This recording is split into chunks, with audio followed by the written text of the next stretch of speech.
What's the biggest sign that somebody just wasn't raised right? A lack of personal accountability. They can never admit wrongdoing on their part. It's always someone else's fault to them. And it's often because immature parents don't realize they should model this behavior by apologizing to their children when they, the parent, do something wrong. When you don't respect your kids, they can become disrespectful jerks. Someone that does things to intentionally hurt another person's feelings after they've expressed that certain things can hurt their feelings. You give them a lift and they leave rubbish in your car. I forgot my candies and trash in a carpool 6 years ago and I still remember it. The driver rushed us out because he made a mistake, to be fair, but my frickin' brain won't forget that. Who are the guys who spit their chewing gum into urinals? I see this all the time at work and I work in a high-end corporate place. Do they think it dissolves and goes down the pipe? The janitor has to pick that stuff out. Gross. I worked at a truck stop with 3 bathrooms, a men's, a women's, and a unisex single one in the trucker lounge. The stall in the men's was out of service because people didn't understand what a reasonable amount of toilet paper was. This guy comes in and the truck bathroom is occupied. He goes to the men's, the stall is out of service. Do you think that this man, A, waited for the trucker room, B, just went to the women's, which was also just a single room and wasn't used much, or C, went number 2 in the urinal, then came out and complained that I should lose my job because the stall is out of order? Take a guess. Take one frickin' guess what this guy did. Those people who make messes in public areas and then just wander off, leaving trash in the theater or not flushing or leaving the cart in parking spaces. Working in a theater, I can tell you a good number of people treat the place as their personal dumping ground. And that's apart from the people who make big messes and just skedaddle. I'm talking about the people who spill their XXL soda and just walk out. I've had the pleasure of walking into a theater and finding 3 separate pools of throw-up one time. Like, what the frick, people, honestly? Oh wow, I've never seen anything quite like that last example in a theater. Things that were pretty unacceptable, like just popcorn radiating outwards from where some kids had been sitting like some sort of frag grenade, but never just private pools of people's bodily fluids like you've described.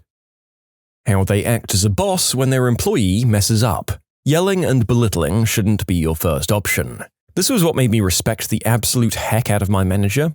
I made a mistake on a job a while back, like a big F-up that cost us a large sum of money. I was fully expecting to get chewed out and if you screw up again, you're out the door message, because that's how previous managers had treated us. And it's no wonder we had a horrific management and employee turnover rate for years. But no, my boss came over to the car that I was working on, looked at what had happened, figured out how the mistake was made, and we talked about it for a couple of minutes. I was pretty upset about it because I'm not usually the type of tech who's negligent and makes mistakes. So when I do, it profoundly bothers me. He saw that, he listened to what I said, and he went through the process of getting replacement parts ordered for what I'd messed up.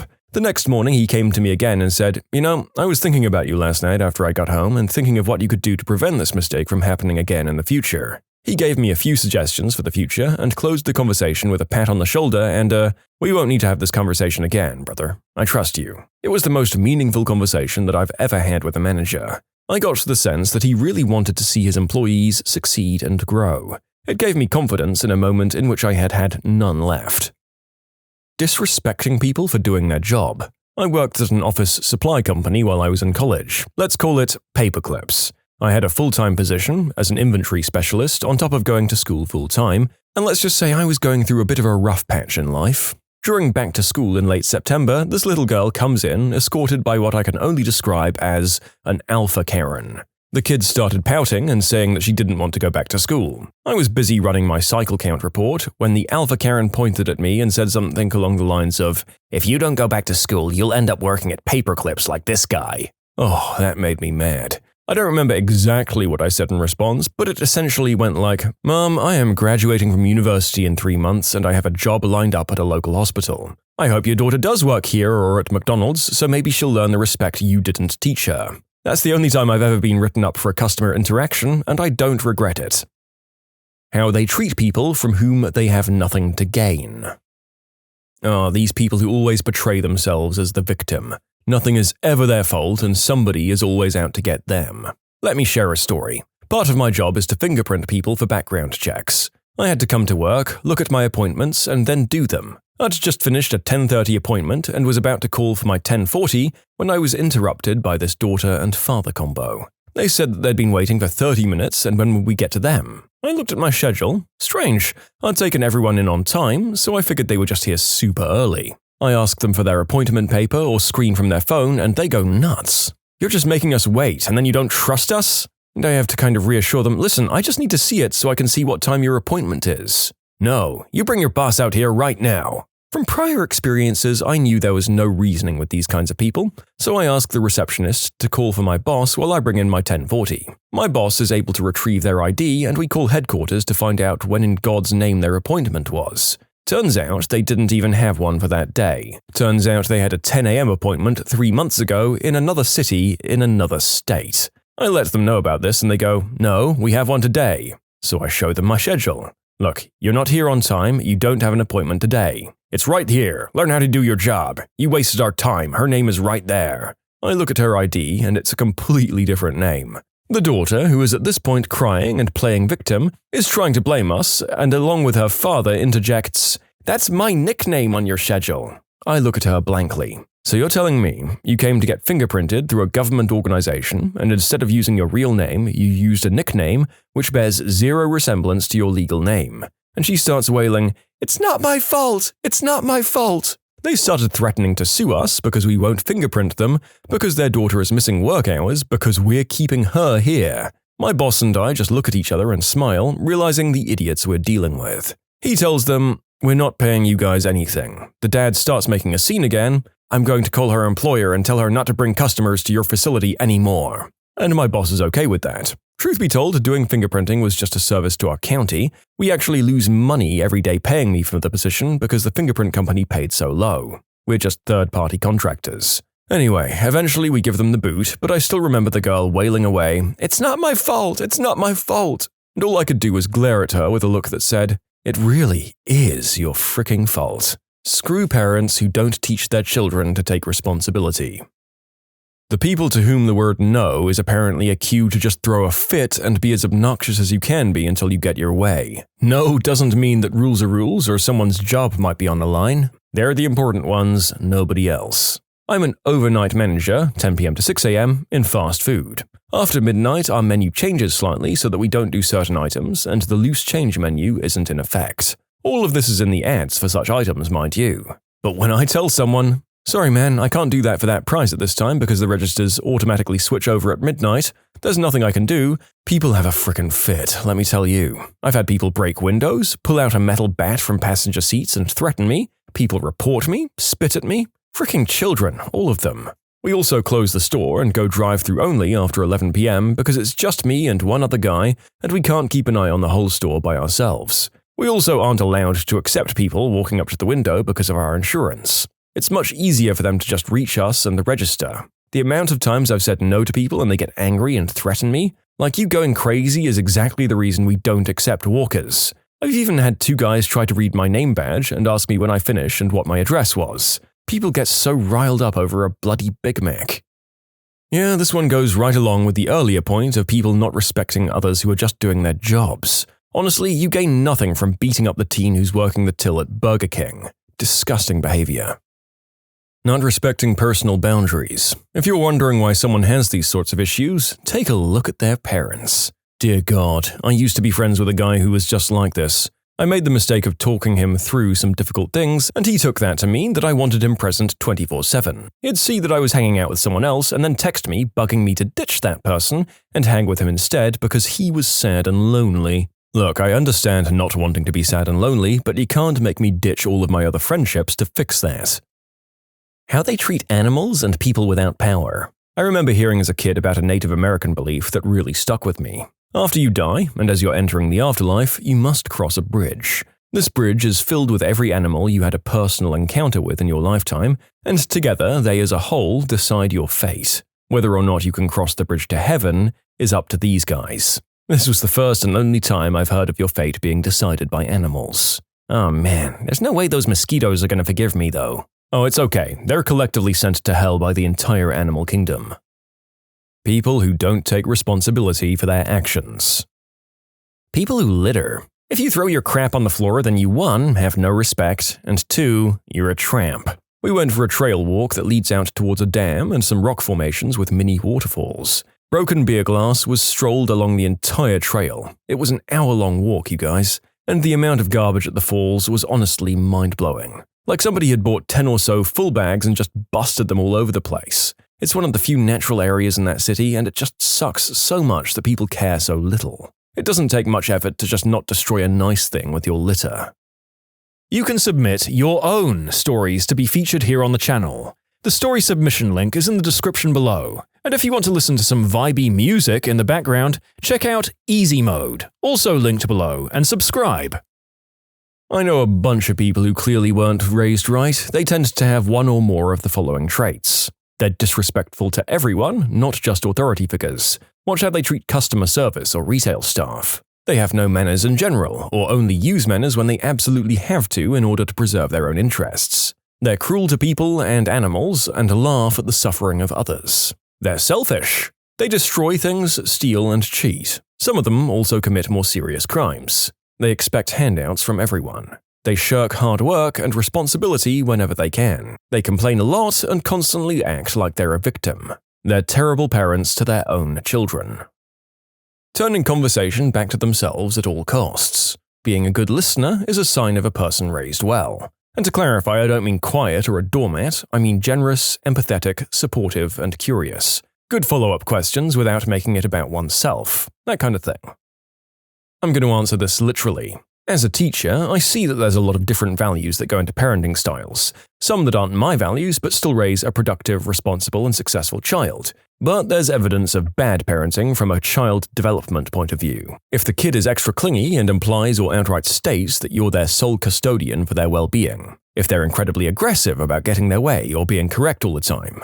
If they respond to slights or inconveniences violently. If they're extremely withdrawn and don't care for themselves. Then on the flip side, if they're very self-sufficient from a very young age and also have anxiety or depression. If they seek attention constantly, not just a lot, but constantly. And obviously, the signs of child mistreatment are indicators of them not being raised right, and here they are only applying to actual children, but it never hurts to remind people of them. If they have suspicious bruising or injuries on their body where it's not normal to have injuries, like a bruised forehead and skinned knees are normal on toddlers, but black eyes are not. They carefully cover parts of the body that would not normally be covered. Like they won't roll up their sleeves even a little on hot days, which is definitely a concerning sign. If they're weirdly afraid to be alone with another person, not just I don't want to go home because my dad's going to give me a whooping for starting a fight at school, but something like finding a lot of excuses to not hang out with an older cousin ever. If they're often dirty or stinky or soiled, and if they look underfed. If they never say please or thank you. My parents were super sticklers for rules and manners growing up, but they never said please or thank you in restaurants. It was so embarrassing eating out with them. I've seen that several times. The biggest example that comes to mind is a military family that I've known my whole life. And by no means am I ragging on military families, it's just that where this particular family derived a lot of their identity. They'd always been big on yes sir and yes ma'am, no sir and no ma'am. Their kids all grew into super respectful, awesome adults. But the parents? Rude as heck to waitstaff. I don't enjoy being out with them, and my family always felt we had to compensate with a bigger tip, since they're nightmare customers and insulting tippers. As an adult, I choose to spend time with their kids, but not the parents. My parents are starting similar distancing. They don't know how to do normal household stuff. I've seen people that don't even know how to make their own coffee or clean a toilet. My God, that's me. My mum won't let me touch anything because I, quote, don't know how to do it. Well, no crap, you never taught me and you don't believe I Googled it? I can't wait to move out and feel like a functioning human. My mum is exactly like this, my God. I remember last week I decided, you know what, screw it. I'm going to cook something and if it fails, who cares? So I proceeded to go tell my mum that that's what I intended to do. I know, it seems dumb to even tell her in the first place, but if I hadn't, then she'd have let all hell break loose. And she was just like, no, nope. Like for frick's sake, I can literally do everything basic, like vacuuming or cleaning, whatever you need, but I have never cooked, and she's the sole reason as to why. Maybe this is embarrassing to put out there, but frankly, I don't care.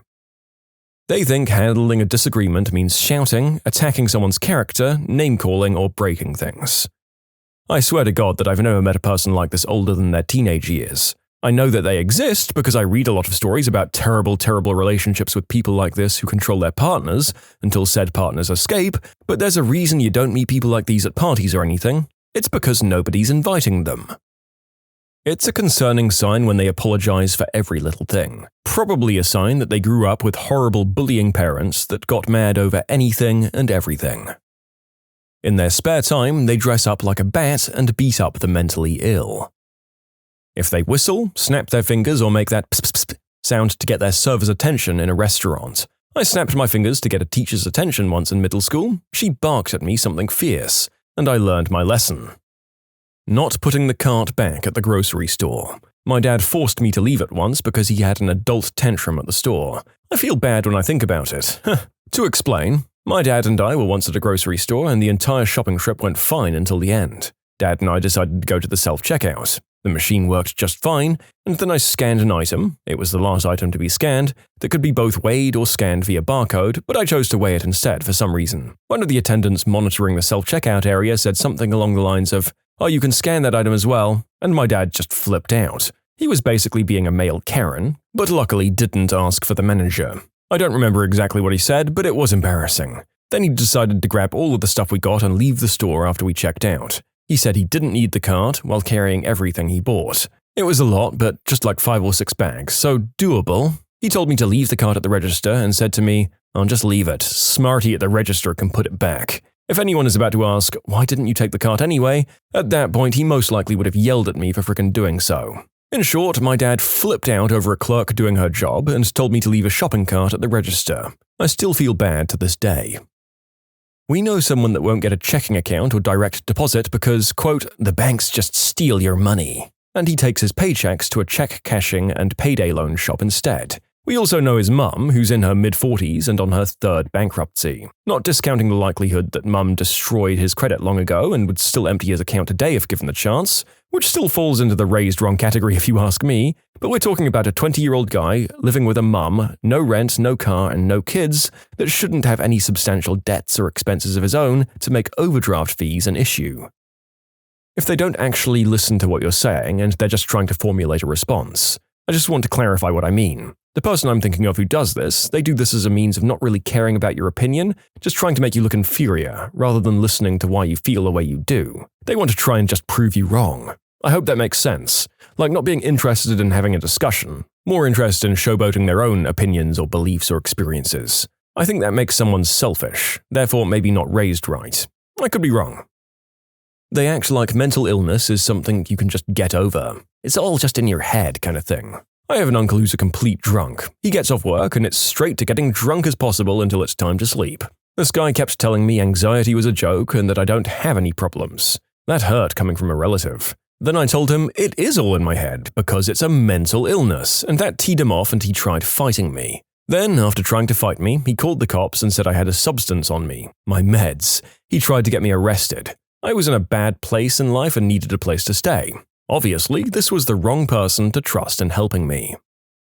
The ones who one-up you all the time. They only compete with you when they're winning and brush you off when you're achieving things. People who don't offer to help you clean up when they're visiting you. Like having friends over and them leaving you with all the beer bottles, bowls, and glasses on the table. I don't mind cleaning up, but I always offer when at someone else's house. You make the mess together. We lost a beloved pet today. One of our friends said, "Time to get another." This all happened in the same day. I'm not sure if he's stupid, insensitive, or just an idiot. We're not friends anymore. Well, some people actually cope with their pet death by immediately replacing the pet. For them, it's easier to grieve while being distracted by a new creature. And they don't understand why anyone would process their grief in any other way. I mean, your friend could be a butthole. He could also just simply process things differently.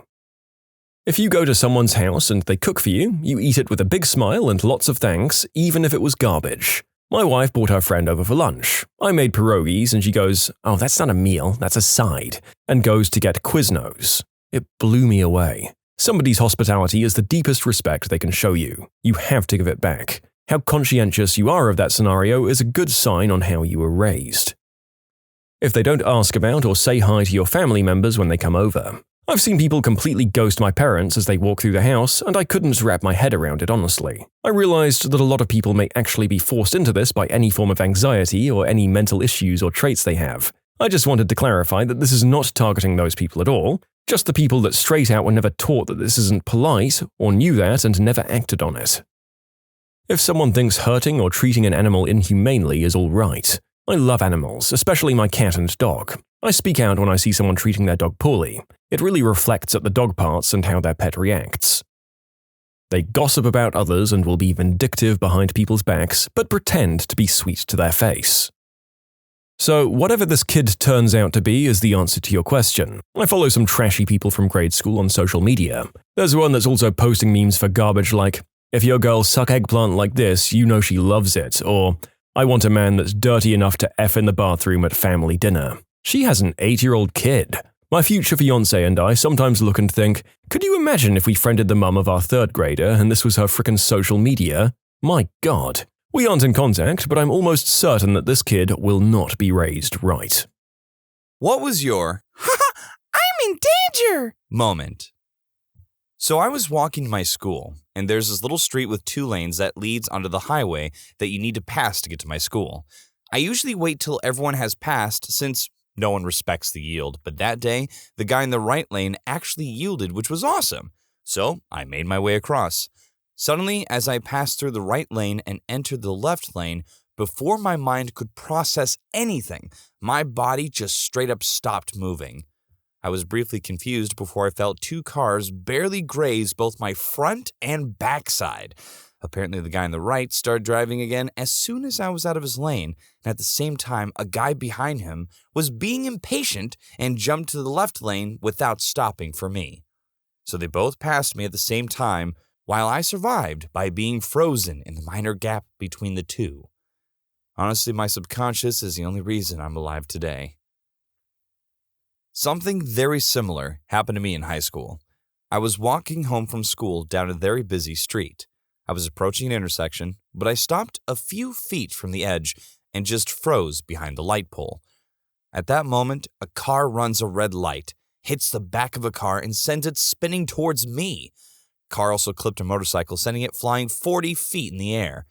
The car ends up 1 foot away from the light pole. I'm behind, stopping in the area I'd usually wait to cross the street. If I hadn't just stopped, I'd be pretty badly hurt. I was in a bouncy castle at a college ball, and my friend turned the pump off as a prank. My head was sealed in the deflating plastic, and I was suffocating, kicking my legs wildly, trying to free myself. I had almost passed out when someone noticed and pulled me out. It would have been quite an monogamous end. Oh yeah, because that's a good prank. Wee! What does this do? Chicka, chicka, chicka, psh. Roger, would you seriously turn off the pump to a bouncy castle with people inside? Of course not! Only when it's funny! Come on! It's only a prank! When I was about 14, I chucked a teen angst tantrum and went for an angry walk in the bushland behind my house. Didn't take my phone, didn't tell anyone where I was going, just stormed out. It started raining pretty heavily after about 45 minutes, so I turned back to head home. But a bridge I had crossed had been washed away, and the creek was rising very rapidly. I stupidly skidded down the embankment to see if I could cross, but didn't realize the rain had made it too slippery for me to be able to climb back up. I vividly remember standing on that little patch of rock thinking, haha, I might die. I didn't.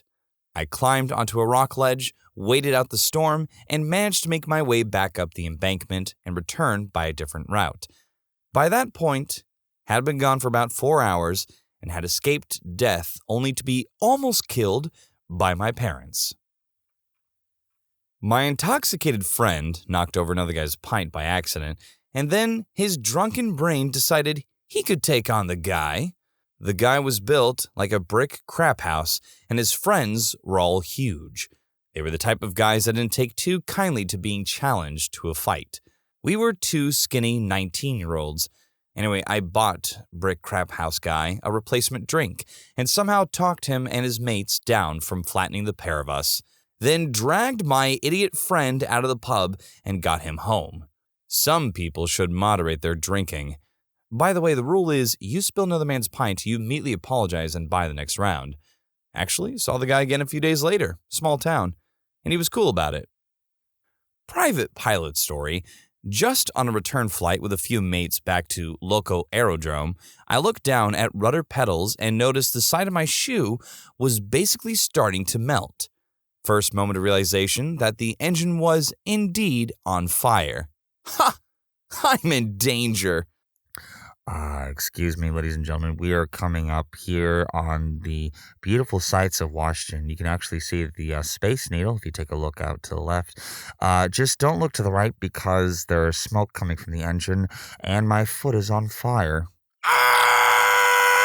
Please enjoy your stay and thank you very much for flying with Western Airlines. A retired cop my dad knows has a great story.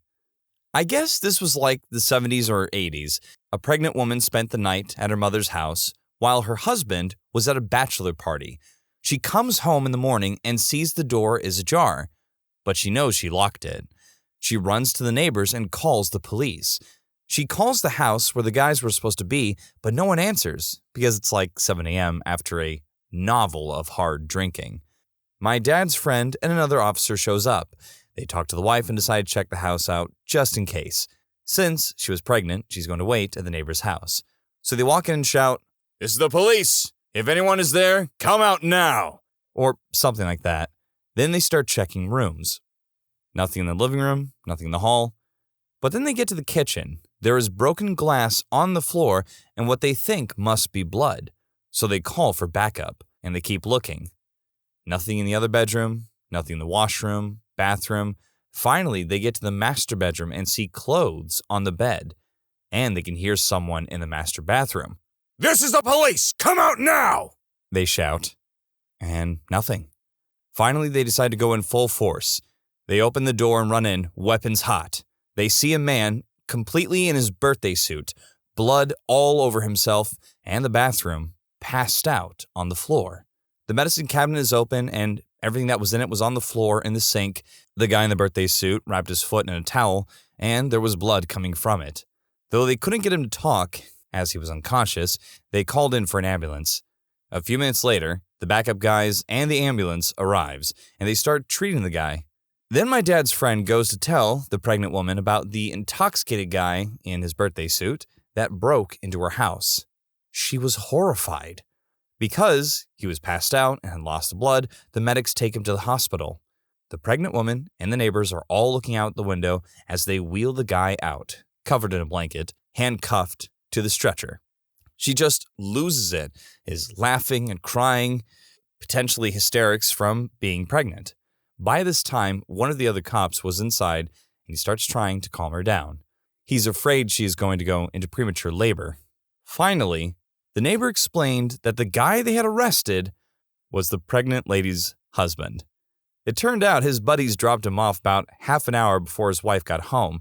He stripped down for a shower, then decided to get some water, shattered a glass, then stepped on it, then wrapped his foot in the dish towel and crawled to the bathroom where he tried to disinfect it, but instead spilled everything, got blood everywhere, and passed out. That must have been a hell of a bachelor party.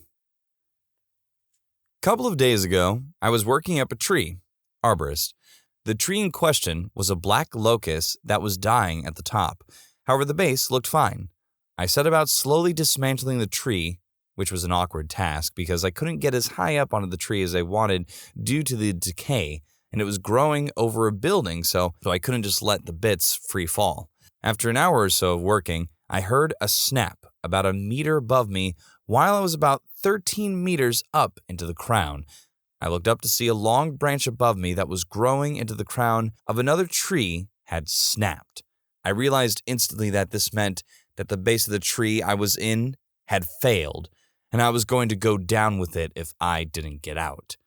Before I could even react, the tree was free-falling down towards the outbuilding that I had been working so hard to avoid.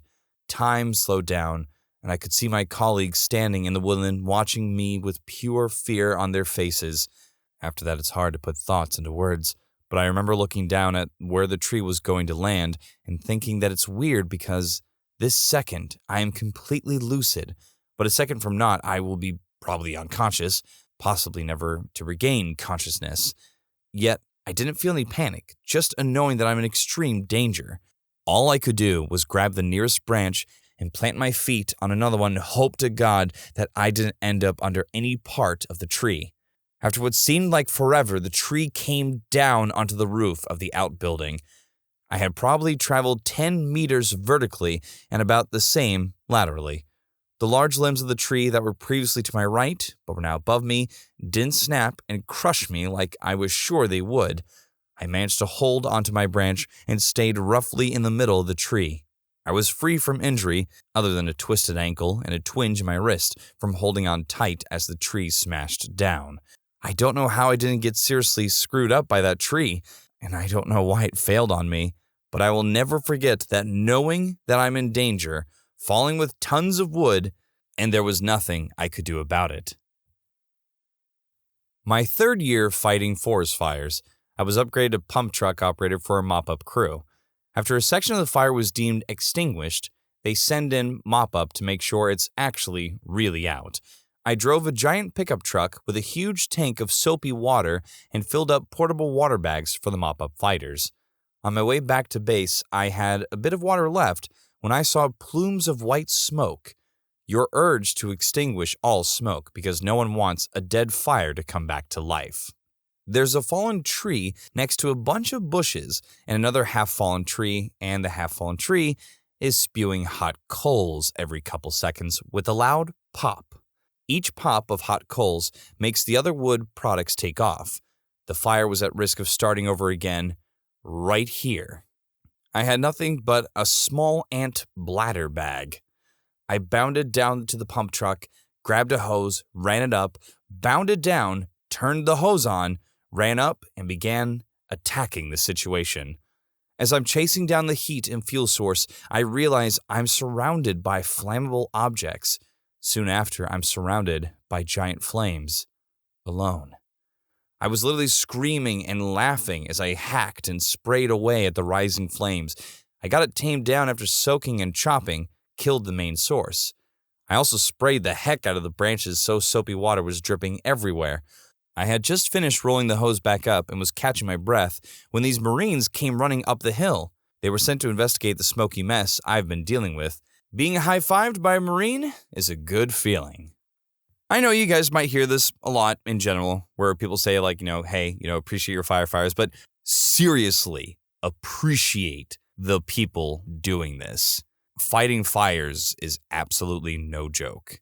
Incredibly grateful. It's something I know I personally could never do. When I was about 12, a friend from our local church drove me and his sons to go swimming at a creek near where we lived. I didn't know how to swim yet, but he assured me that I'd be fine since there wasn't much water and it could be a good learning experience. So far, pretty normal stuff. It gets weird though. The water was much deeper than expected and he did nothing to help on several occasions when I almost drowned. I was supposed to stay at his house overnight, but wasn't feeling very good after breathing in water a few times. Plus, something obviously didn't feel right. He was mumbling to himself while he put his shoes back on after swimming. Good thing I stayed home. Turns out he was off his medication. My family didn't know that he had previously terminated a person during a hunting trip when he was in his early teens. The night I decided to go home, he went off the rails. He believed that the world was going to end, so he tried to terminate his whole family. When my family went to church that Sunday, we didn't see his family. The pastor told us what happened. They had all miraculously survived, but he was now in lockup for his serious issues. Almost drowned, almost taken out, family friend was murdered, and we didn't know it. Going home from a party in a shared Uber with some friends, I mistook the street for another one and ended up further away from my apartment than I thought. I put the GPS on, and of course it makes you take some back alley. At one, I saw some movement near a car, and there was a guy looking at me. I pass him, try to call my friend because he was looking weird. By the way, I did the wrong number and someone got a voicemail from me sounding totally terrified and spitting nonsense. I walk faster and look back. He is ducking behind another car and clearly switched from his original place, and he had a small knife in his hand. I bolted from there and ran as fast as possible with adrenaline and stopped after finding a busy street. But when I saw the knife, I definitely went, oh crap. I was on holiday and had left my hotel to walk to Livingstone National Park in Zimbabwe. My friends had visited earlier in the day and wanted to stay by the pool, so I figured I'd walk over by myself, since it wasn't a particularly long trip. The easiest route for my hotel was following a small path between some bushes and trees. I'd been down the path before, but this time, there were families of baboons walking down this path and no other person. I walked on anyway, figuring that as long as I wasn't waving food around or getting too close, I'd be fine. Apparently, I must have done the latter and unintentionally stepped too close to one of their young, because one of the full-grown adult baboons jumped out in front of me and started howling at me, baring its teeth. Because of the noise it was making, it attracted the attention of all the other baboons, and 2 other full-grown adults soon joined the first in howling and showing serious aggression, all of a couple of yards in front of me and to my side. I had no idea if there were more behind me, but my instinct in the situation was to hold up my hands to show empty palms, stand tall, broad, and start stepping backwards and away slowly. Thankfully, it worked. They eventually turned away and carried on, but for a short while, my mind was having flashes of being torn apart by 3 baboons. I later found out their bites can break human bones, so I'm pretty lucky that my instinct in the situation was the correct one. I arrived for work at a bank, stepped inside, and had a stranger say, "Happy April Fools," and put a revolver against my temple. 2 robbers, both with revolvers and rifles, had made their way inside before opening, and had bailed up the manager as he arrived and then the staff as they arrived. They were talking to a third accomplice on walkie-talkies. I was told to lie face down on the ground, arms on my back and legs together. One robber was going down the line, hog-tying staff with cable ties, while the other had a manager and supervisors unlocking safes. All along, there were threats not to look or move, or you would be shot. The robber had just tied my wrists together, with the pistol lying on the ground between my legs, when I heard a commotion. A staff member had managed to exit while they were distracted. The robbers followed him and left the bank quickly. They got nothing. All in all, I was there with 15 other staff for about 35 minutes. They were caught further down the track. These were career bank robbers who pulled off a number of robberies over a period of time before being caught. It was really like a movie, dressed in suits, dark glasses, gloves, black spray paint over the cameras. You open the time lock safe, you get ready to open safe deposit boxes, you do the night safe. They certainly had a plan. 6 months later, the same branch was hit by another group. I had since moved to another city, but that robbery, according to my colleagues who were in both, was way more terrifying. I was living with a man I'd known for a month. New York City be like that, and one day I left without saying anything to him. I was at McDonald's, and he texted and asked if I was at Papa John's, which was across from McDonald's. Thought, oh, creepy. Then I got home, and we had a conversation where he started talking about something I just texted my girlfriend about, and it was a topic we had never discussed before. Red flag. I'm in danger. All the times he seemed to be in the right place at the right time, had food for me when I hadn't eaten, hit me all at once. Found out, dude had spyware on my phone and was watching my every move. So 100% agree, this is extremely creepy, and no one should be doing this.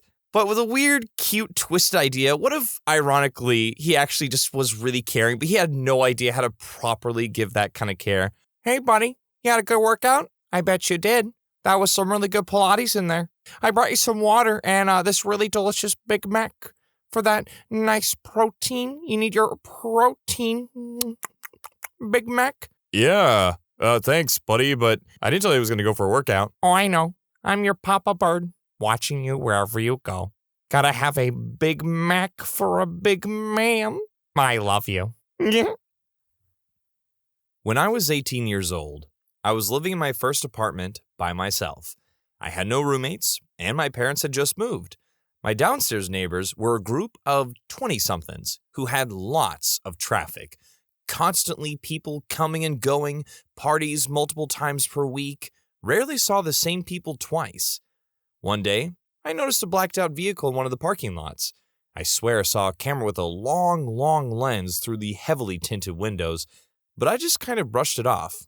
Maybe it's paranoia. Over the next 3 days, I see more and more surveillance. Vans, sedans, trucks, all of them mirror black and limo tint windows. They would sit there for 8 or so hours at a time, and another vehicle would rotate in and relieve the post. Then, quick as they came, they disappeared one day. Now I'm getting concerned. I have no idea what is going on, but someone is definitely watching my apartment building. 2 weeks after I saw the last surveillance vehicle, I go out on my balcony for a smoke. That's when I see the cops. Holy crap. So many freaking cops. They were stacked up, breaching style on the sides of the building adjacent to me.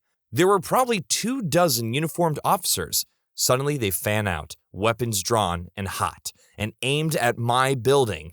They take defensive positions and are yelling at each other. One of them motions at me aggressively to go inside. Then a file of 12 SWAT officers begin closing in on my building, walking right up the path. I'm crapping my pants now because I've got a half an ounce of herbs and alcohol in my house, and there's 40 cops outside.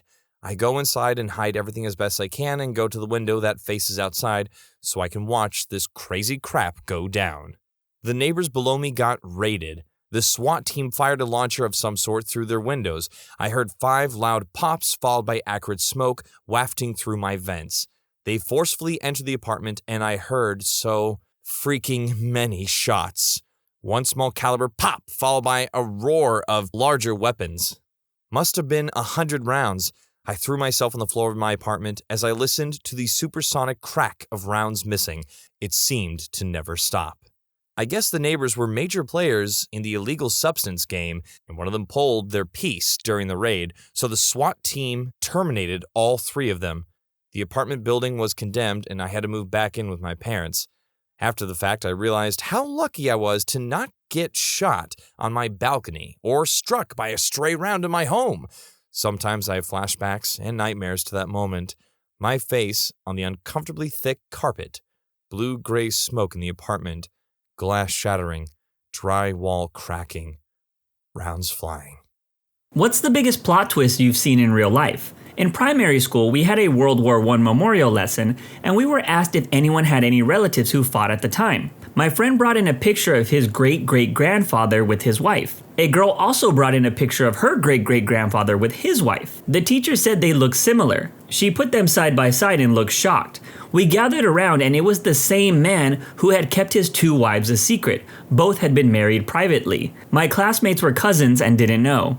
Dude, a similar thing happened to me. I was going to school with a female classmate for years, and one year my family had a big reunion and she showed up. Turns out we were cousins and we actually started hanging out more at school.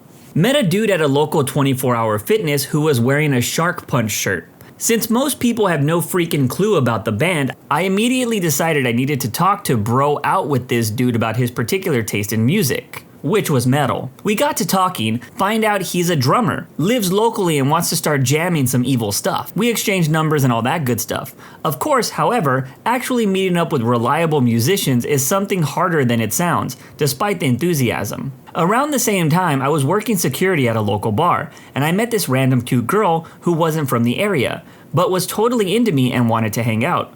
We exchanged numbers and we started planning a meetup. When we finally did, we hit it off pretty well, but she had mentioned that she's still kind of dating around, but really liked me and hoped that I was okay with that. I was totally okay with that because I was doing the same thing.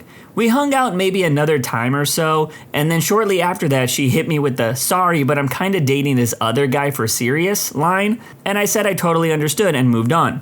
When Jim Guy and I finally managed to get together to jam, a friend of his was there to play bass with us. We got introduced, started talking about random stuff, when Jim Guy happened to mention to his buddy about this girl he was dating. He and I started sharing our similarities and preferences of people we've dated, and I asked him to see what she looked like. He's like, "Sorry dude, she doesn't have any social media or anything like that, but I have a video of her at some restaurant we went to a few weeks back." He shows me the video. "Ah man, she's cute. Yeah, I met her outside at some bar in LA. Dude, she really reminds me of this girl I was dating not too long ago. What's her name?"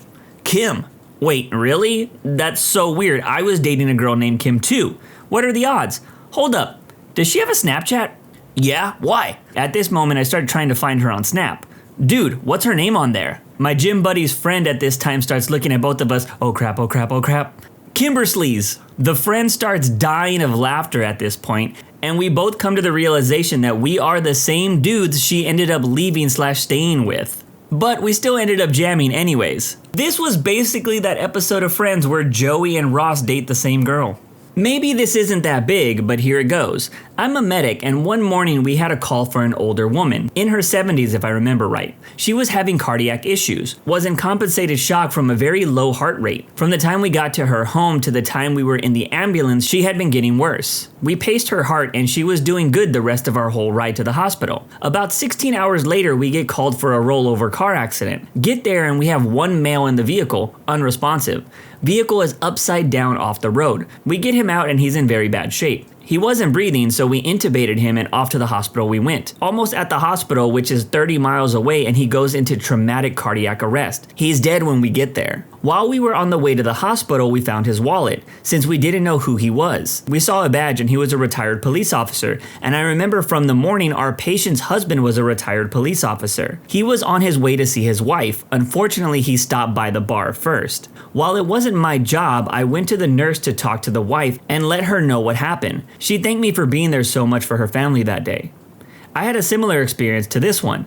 We had an old couple in different wards in our hospital. I was treating the wife on my geriatric station. On one of my weekly night shifts, I responded to a CPR alarm to reanimate the husband. It didn't go successfully. I personally took my patient to see her husband for one last time. It was one of the most emotionally draining days of my residency. I have a coworker who we'll call Joe. Great guy who has an equally great wife. Over the years, and even prior to meeting Joe, multiple doctors told Nina she would be unable to get pregnant on her own due to problems with her ovaries and fallopian tubes. She and Joe decided that a child-free life was okay with them. So she and Joe got married and lived happily for 12 years. When they started out, they didn't have much, but as time passed, they progressed in their careers and made a nice living for themselves.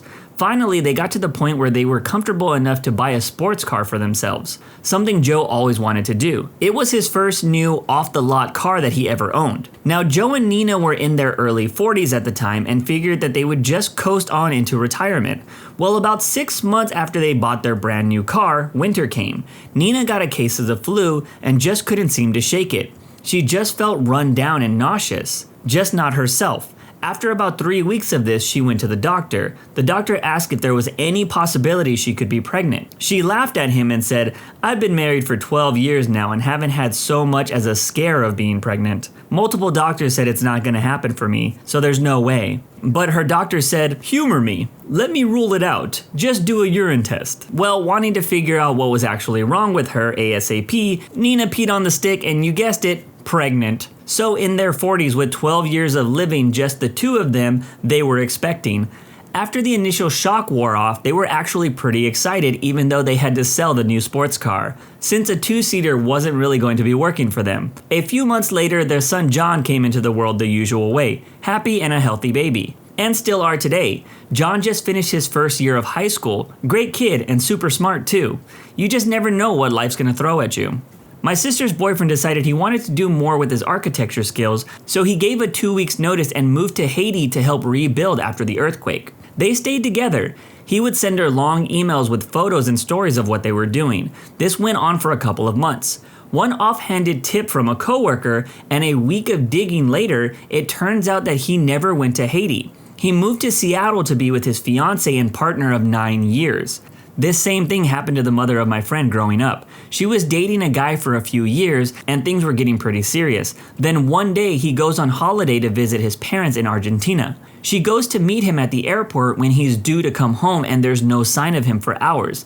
So she calls him and he says he's contracted a serious illness in Argentina and he isn't well enough to fly back, and basically says that he doesn't have long to live. She panics and phones him every day to see how he is. He starts avoiding her calls, and after about a week of not responding, she thinks it's the worst and contacts the police, who trace his credit card use to London, where he lives. They find an address that it's linked to, and then she starts doing some digging. So she goes to the address only to find his wife and infant daughter, while he's away on a supposed business trip. They both bonded over what a complete a-hole he is, and both decided that they were better off without him and dramatically left him when he got back from his business trip. Pretty sure these two women are still friends. It's crazy that there are some people out there that can't even land partners in this world, but there are others that have like 5 secret families. The Matrix is really throwing around the stats in the create a player mode. It's 1991, I'm 19 and just signed the lease on my first solo apartment. I just got the first paycheck from my new job. I deposit that paycheck at the ATM. Another first, I'd always gone into the bank to do this. 2 weeks later, I get my bank statement in the mail and see with horror, I have only $1.87 in my account. Way wrong, I should have at least $200. I've been very careful with my spending. I'm freaked that I came within $2 of bouncing my first rent check. I'm literally reaching for the phone to call the bank when the phone rings. It's the police, asking if my ATM card was stolen. I check my wallet and the card is missing. My job at the theater pub came with cash tips, so I didn't use the card often. And I tell them that I was going to call them anyways because I was missing $200 from my account. Well, we've got your card and your $200, so just come down to the police station. That's what they tell me. I can't figure out how they have my card and the cash. It doesn't make sense. So I just drive down there. The detective says someone, let's call him Bob, pulled in to use the ATM and saw a man acting suspicious while he was using it, moving back and forth as if he was trying to dodge the cameras. Bob says that the man then left the ATM, got into a car and drove away at high speeds as if he was fleeing. Bob then went to the ATM and put his card in, which popped out. Bob then withdrew $200 and another ATM card popped out. My card. Bob's card had popped out because the crook had left my card in the ATM before speeding away. Bob then realized that he had withdrawn money from my account and not his, so he brought my card and the cash to the police station and reported the attempted theft. The detectives give me the description of the crook. According to Bob, it was a man 5'7", brown hair and rounded gold-rimmed glasses. I say out loud, so about my height, my color hair, and glasses like mine? Before realizing Bob was describing me. I've never deposited a check in an ATM before, so I was moving back and forth, following the instructions on the screen, filling out the envelope with my account number, punching the amount in, etc. I then forgot to take my card out and just left because I'm a freaking idiot. I drove away at high speeds because I was 19 and that's just how I drive. Worried the detective might be annoyed, I didn't tell him that I was the crook. I just thanked him and left with the money I stole from myself. Somewhere in a box in my closet, I still have the police report where I was both the victim and the perp. I'm curious about how the guy who returned everything to the police was able to withdraw the money. Wouldn't you need the same PIN number? Or did the OP just leave without closing out his account? Crazy stuff.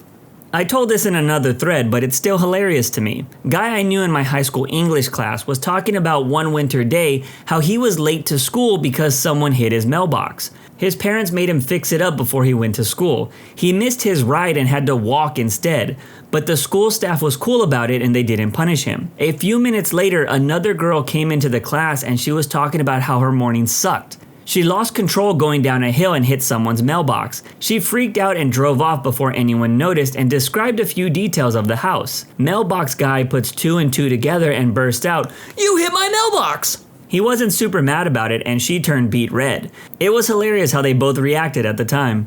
We lived in Florida at the time, and my dad goes to the eye doctor because he's seeing double. In all other aspects, he's healthy. He explains his symptoms to the doctor. This was in the early 2000s. The doctor picks up a medical book on eye problems. He finds the kind of symptoms my dad is describing. The doctor shows him the book. In the book, there is a whole medical page explaining what he is experiencing and a picture of a kid from the 1960s. My dad looks at the picture and says, "Doc, that's me!" The doc says, "Yes, those are the symptoms you are showing." My dad says, "No, that's really me in the picture." It turns out my dad had this eye problem when he was a kid. It's so rare that they took his picture in Ohio in the 1960s and slapped him in a book of rare eye problems. He doesn't remember much about taking the picture, but he did manage to get a copy and take it home for himself. I dated a girl who lived in a city I had recently moved away from. On my birthday, I drove out there so we could be together and go out to dinner. The entire time we were at dinner, she was distant and constantly checking her phone / sending texts, etc. There was virtually no conversation, and her constant texting was uncharacteristic and started to give me the vibe that she was either cheating on me or was just not into the relationship anymore. When we finished eating, she asked if it was okay for me to stop by a mutual friend's house to pick up some substances. I reluctantly agreed, thinking it was a pretty selfish request considering it was my birthday, and I don't even do that stuff. As we were walking up the steps to my friend's apartment, I'm running through the different ways for me to break off this relationship until the door opens and I realize she had planned a big surprise party with a ton of my friends, many which she didn't even know. All of the texts and lack of attention that I had been attributing to the lack of interest in me turned out to be the exact opposite. She's actually a pretty beautiful person. I've totally been here before. Well, kind of. I totally understand the overthinking people's actions, but I've never had a surprise party before. Was on a flight from Paris to Boston. I had the aisle seat across from a little hall of bathrooms in the middle of the plane. At one point, a man from a few rows up goes into a bathroom and after a couple of minutes comes out and is just standing in the aisle. So it gets my attention. He keeps going in and coming back out looking up towards where he was sitting. I see a woman sitting next to his empty seat shake her head at him, but he doesn't give up. Finally, after 5 times of coming in and out, he finally gets the woman to come back there. The lights are out and most of the plane is sleeping. They start making out in the bathroom hallway before he goes into one and pulls her in with him. They are in there for quite a while and then he comes out and goes back to his seat, and a few minutes later she comes out and does the same. They are really flirty in their seats and about an hour later repeat this. The man goes in and she joins him. They end up doing this 3 times throughout the flight. My husband, who is sitting next to me, has caught on to what they are doing as well, and we make a joke about how they must be newlyweds on their honeymoon. We get off the plane and the woman is standing there at her gate waiting and the man is nowhere in sight. As the people from the back of the plane get off, a completely different man goes up to her and gives her a kiss on the lips and asks her if she was able to get any sleep on the flight, and he calls her dear. They then walk off to the luggage area with their arms around each other. So apparently what we thought was this adventurous newlywed couple was actually a woman hooking up with her seatmate while her husband was sitting in the back of the plane. Maybe it's a thing they do, maybe they were swingers. I really hope so, because that's rank otherwise. My only thought while listening to this story was, how did they get away with it 3 times? I worked for a bank at their call center as a workforce admin. We had a supervisor with a higher than normal personal rotation.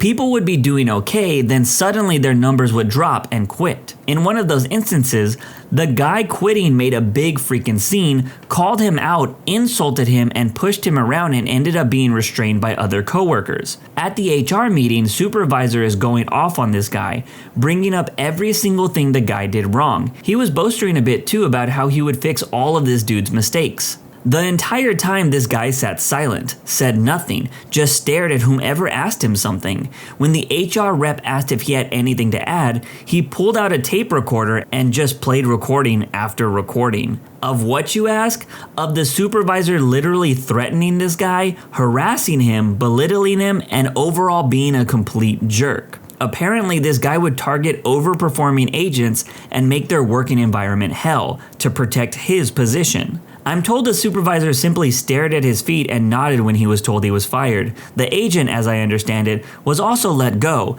but he was very well compensated. For a semester in high school, my English teacher set up this game where one student was a secret killer. Every couple of days, the killer would sneak a note into a classmate's locker, backpack, textbook, or whatever that says, "You've been killed." My best friend and I were trying harder than anyone else in the class to play detective on this, especially near the end of the semester. Near the end of the school year, there was still 6 students left alive. They took the last 6 students who were alive and brought them into the front of the class one at a time, so we could all debate if he or she was the killer or not, and the person could plead their case. The teacher brings up my friend and says, "Okay, tell us what happened." And my friend just starts explaining on how he had to be really sneaky on this. So there was a good 20 seconds where I just didn't understand what he was talking about. There wasn't any great reveal or drum roll. He just brought him in front of the class and started explaining how he killed everybody. I lost my mind pretty good. The other twist that I forgot to mention was that at week 2 or 3, he had went to a student that we didn't really talk too much and told him that he was the killer and that he needed him to kill John Deere 89.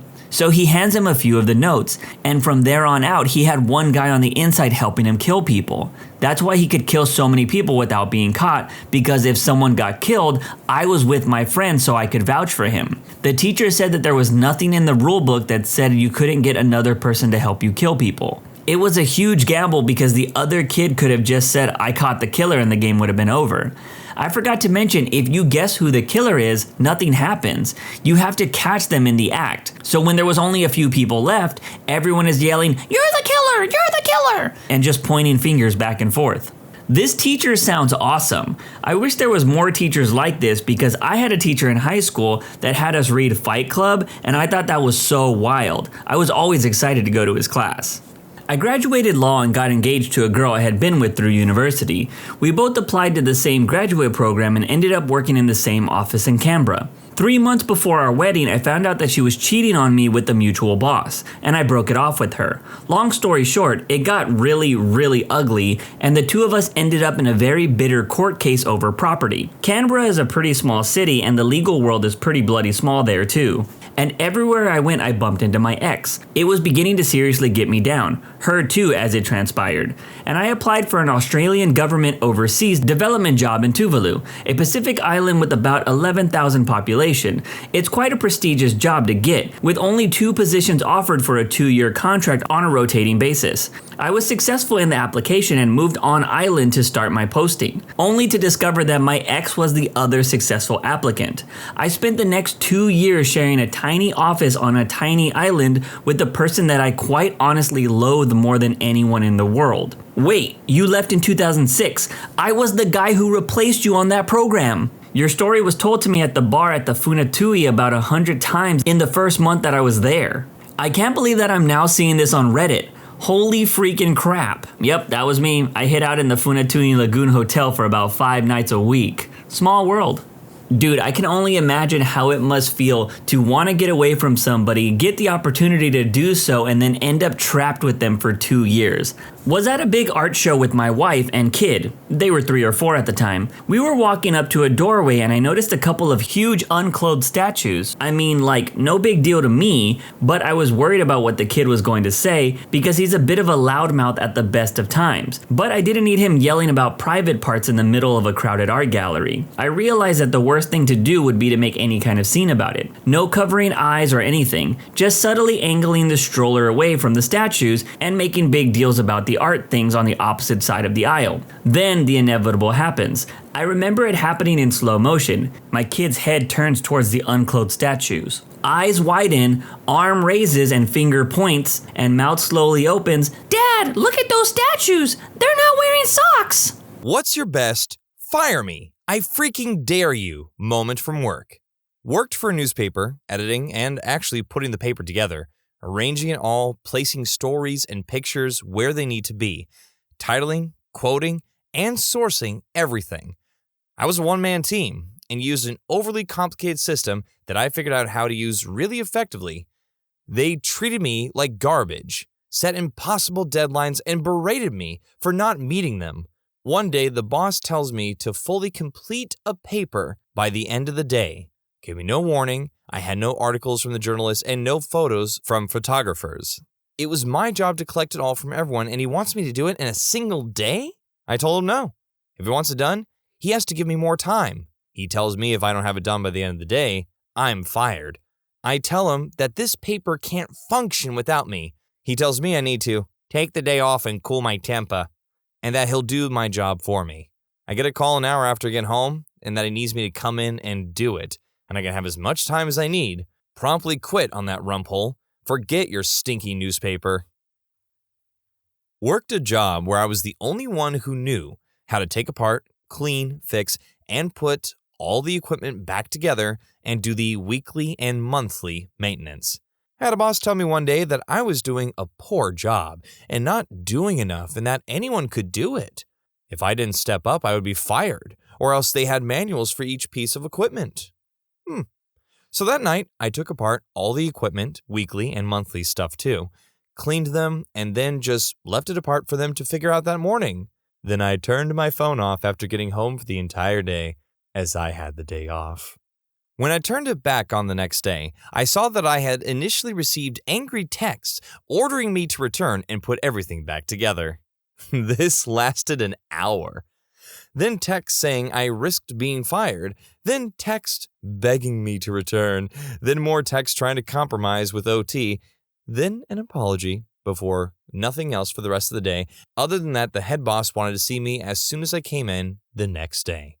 Came in the next day, and over half the stuff was still not put together, and what had been put together was put together haphazardly, and would need to be taken out again, then put back in correctly. Was immediately asked to be seen by my boss and their boss to explain myself the moment I was seen entering. Once in the office, I told them that if they weren't there to apologize, then just fire me, or drop it and let me put the stuff back together. They looked at each other and then told me that I could get back to work. Boss never called me lazy again. That's so crazy to me. So legitimately this guy, your boss, was like, I can't believe it. You're just so lazy because no one else here knows how to put these machines back together. Why are you so lazy? As the kids say it, that's cap. When I was 17, I worked a summer holiday job at Pizza Hut. I had transferred to my hometown restaurant from my university town restaurant.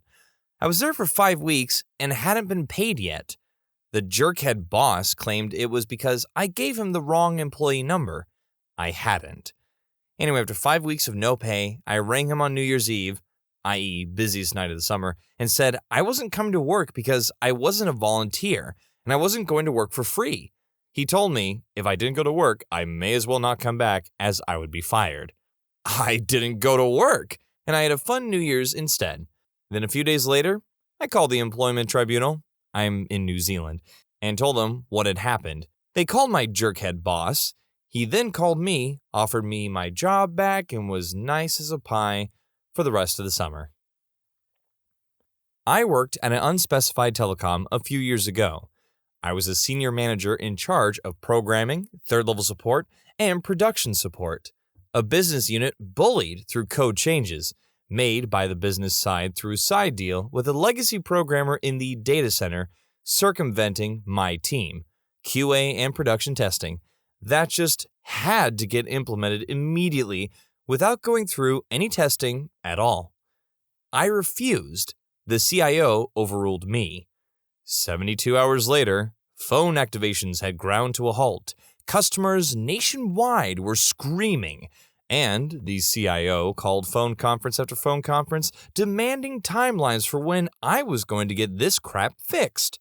He kept screaming to have members of my team to get on the phone and explain themselves to him. I refused. Finally, I snapped and told him that if he wanted me to fix his mistake, I would need to get off the freaking phone, go work with my teams, and the only reason they hadn't walked out yet was that I was keeping him off their bums. But we would all happily go together. 24 hours later, QA and my team had the cow crap cleaned up and fixed for a clean rollout. This was all to avoid a 24-hour delay for QA production testing. I wish I could say that was the only worst time. Husband was having his gallbladder taken out and was having complications before surgery. I needed to leave from work for about 2 hours, and my boss threw a fit, stating I couldn't leave. I told her I had 300 hours of sick time I can use for myself and my husband, and if she wanted to push, I'd take all of it at once, leaving no one but her to do my job. She said she'd fire me if I tried. I just looked at her and said, I have to go. I'll send you my doctor's note. I wasn't fired. I was actually awarded that year for job performance. I didn't take all 300 hours. I just threatened to since I was protected by FMLA. I only took the day off.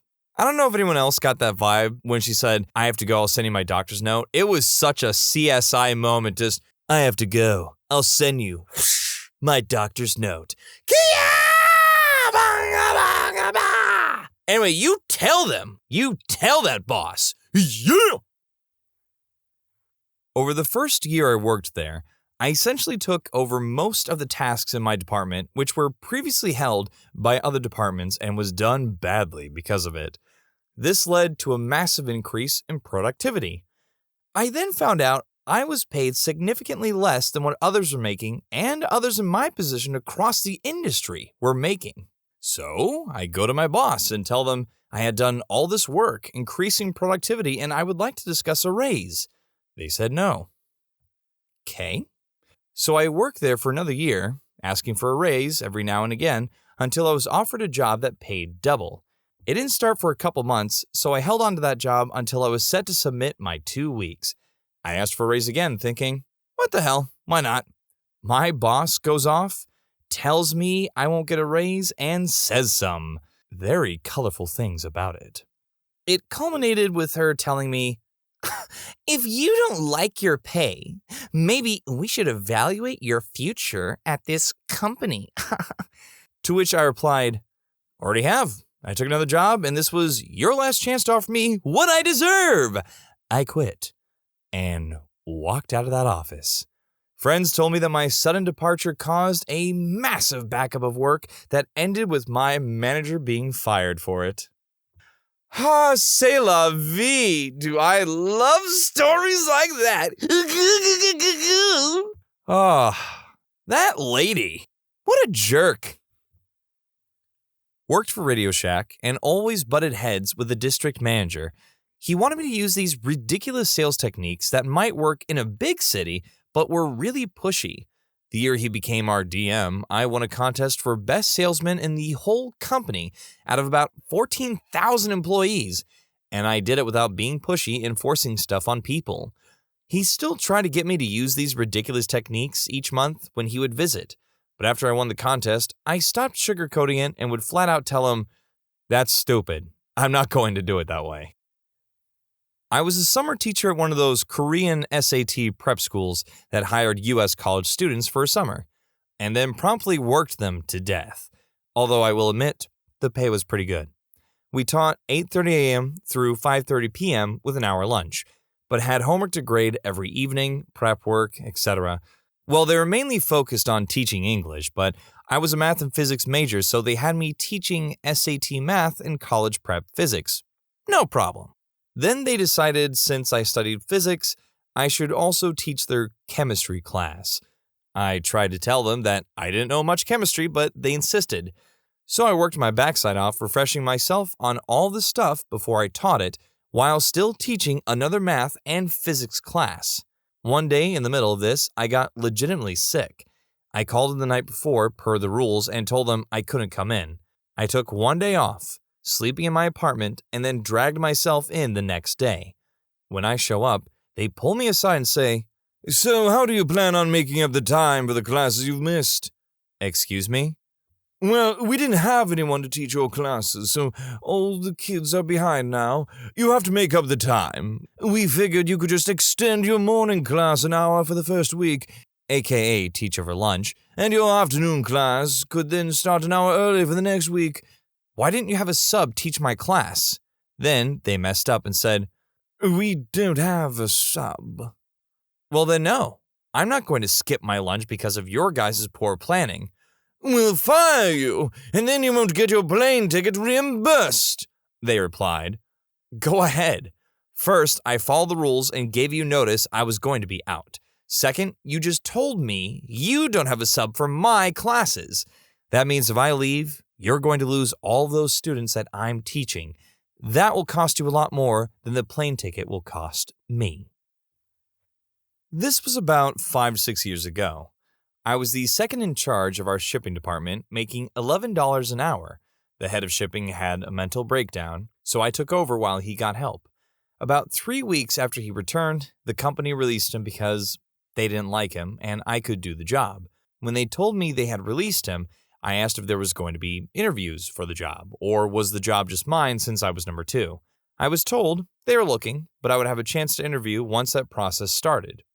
Fast forward about 6 months, and I'm still doing this job that pays around $50,000 a year for $11 an hour. We had some issues with staff turnover and process changes because the warehouse manager thought he knew best and would listen. They then tell me that there wouldn't be a shipping manager, just a shipping lead, which would be an hourly position. I ask about a raise and get told my review is in 2 months, so just wait. I wait. 3 months, 4 months.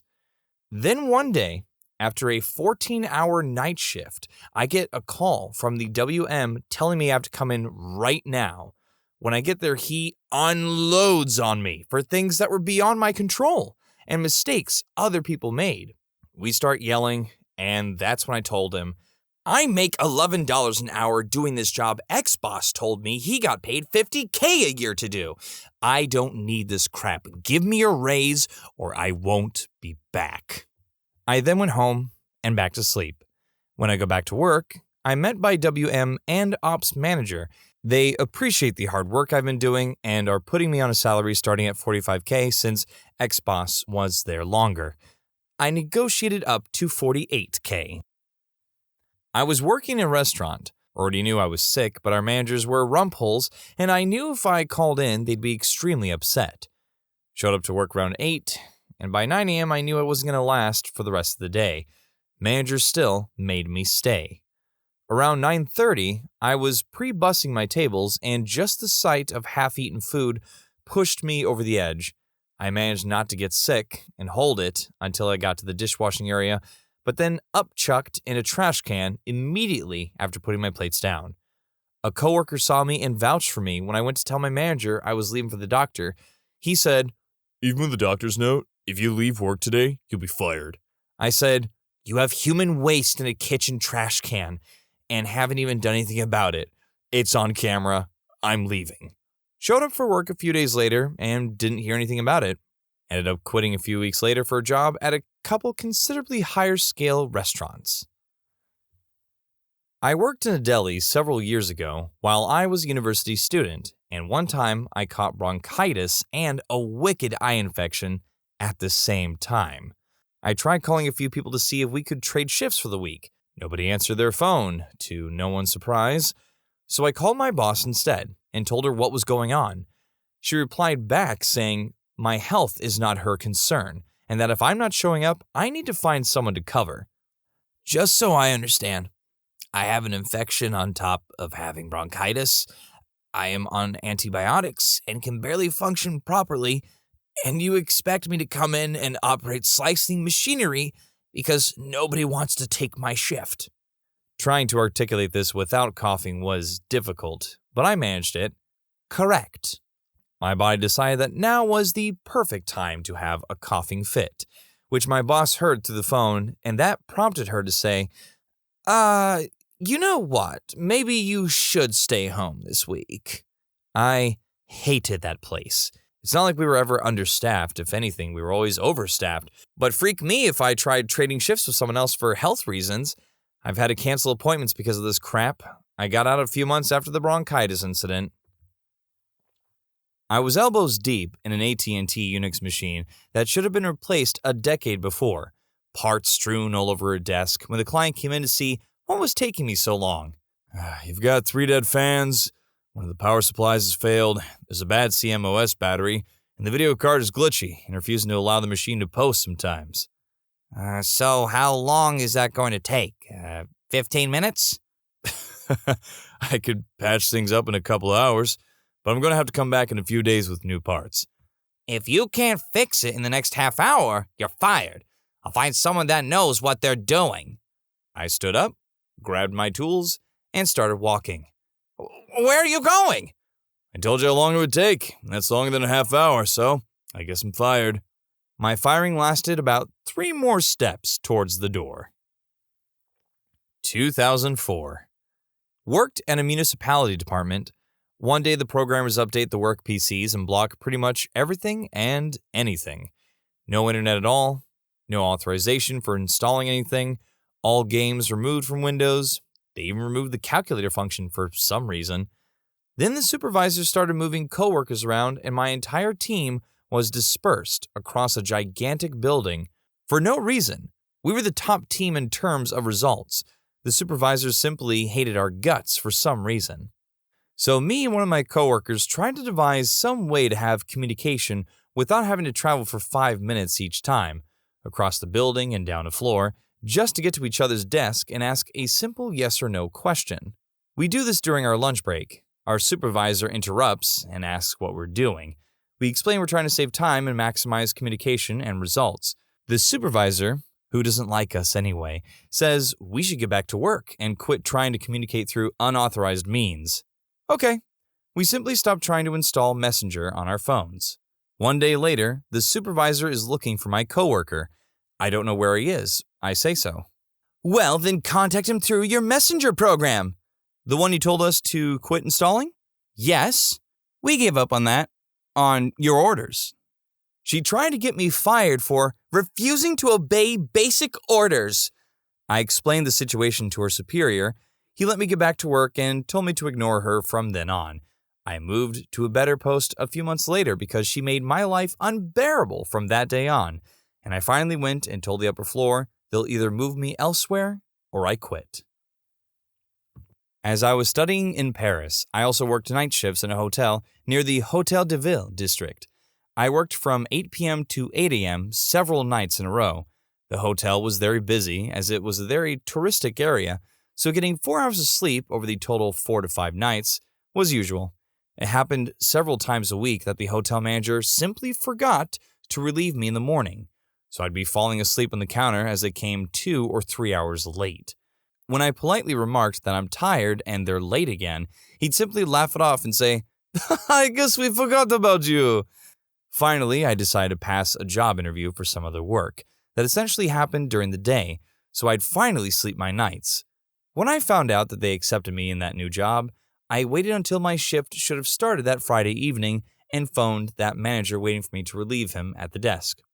Oh, hello, I just called to say that I got a new job from next Monday, so I'm not coming tonight, nor ever. What do you... But you cannot! Why didn't you say something sooner?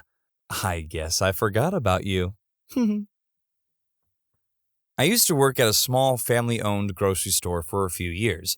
We got our load in on Mondays and Thursdays, and we got passed over one Monday, and the distributor said we'd get the missing load in on Thursday. So what essentially happened was a double load, and my 2 receiving partners were out sick.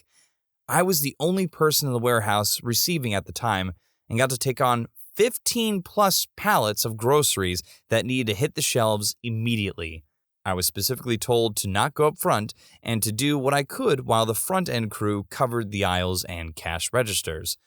Well, a lot of them were either lazy, untrained, or just putting in their hours so they could pay bills. I put in my earbud, just one, and get to work. I'm halfway through checking the pallets when I get called up front.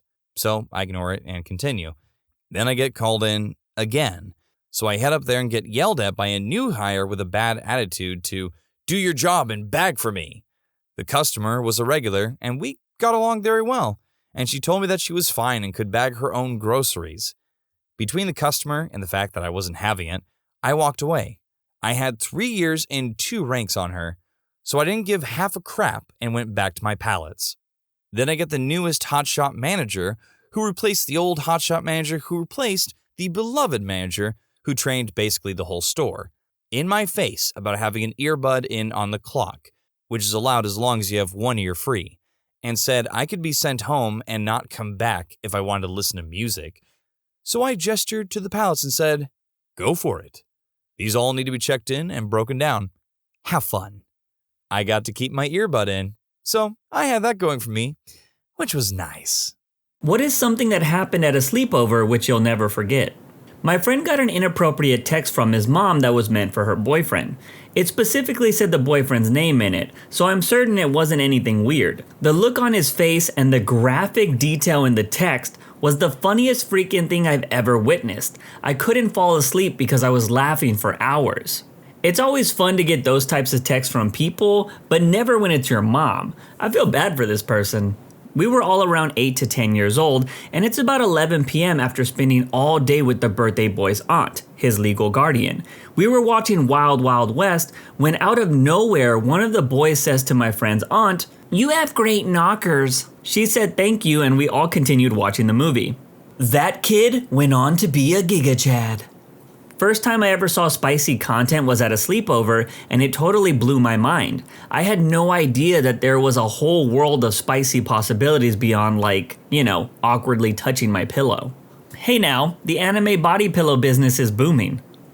This may have happened to a friend of mine. I was the first one in the group to get a computer in our bedrooms. I became, an expert in surfing the internet. Well, one night, Chris came over and I showed him LimeWire. To this day, he swears he went to bed, but when I went to sleep, he was watching, and when I woke up, he was watching. With his bloodshot eyes, he left my house, not as a boy, but as a man. A man who probably spanked the monkey on my computer chair. Gross. LimeWire, the website where you always downloaded the wrong version of the show you wanted. When I was about 7 years old, my friend and I stayed up pretty late watching TV. We came across some weird infomercial channel that was advertising body paint. All of a sudden, unclothed women pop up on the screen and these men started rubbing green paint all over their bodies. It then cut to an unclothed man that was wrapped in a plastic blanket that had the air sucked out of it. The women threw themselves on top of him and started rubbing their bodies on him. I got so paranoid that my friend's mom would walk in from the next room, but my friend was so intrigued by whatever the hell was that, and she dismissed all my pleas. I still have no idea what the heck we were watching. You were watching Real Hooking Up on HBO. That was the episode about people that like latex.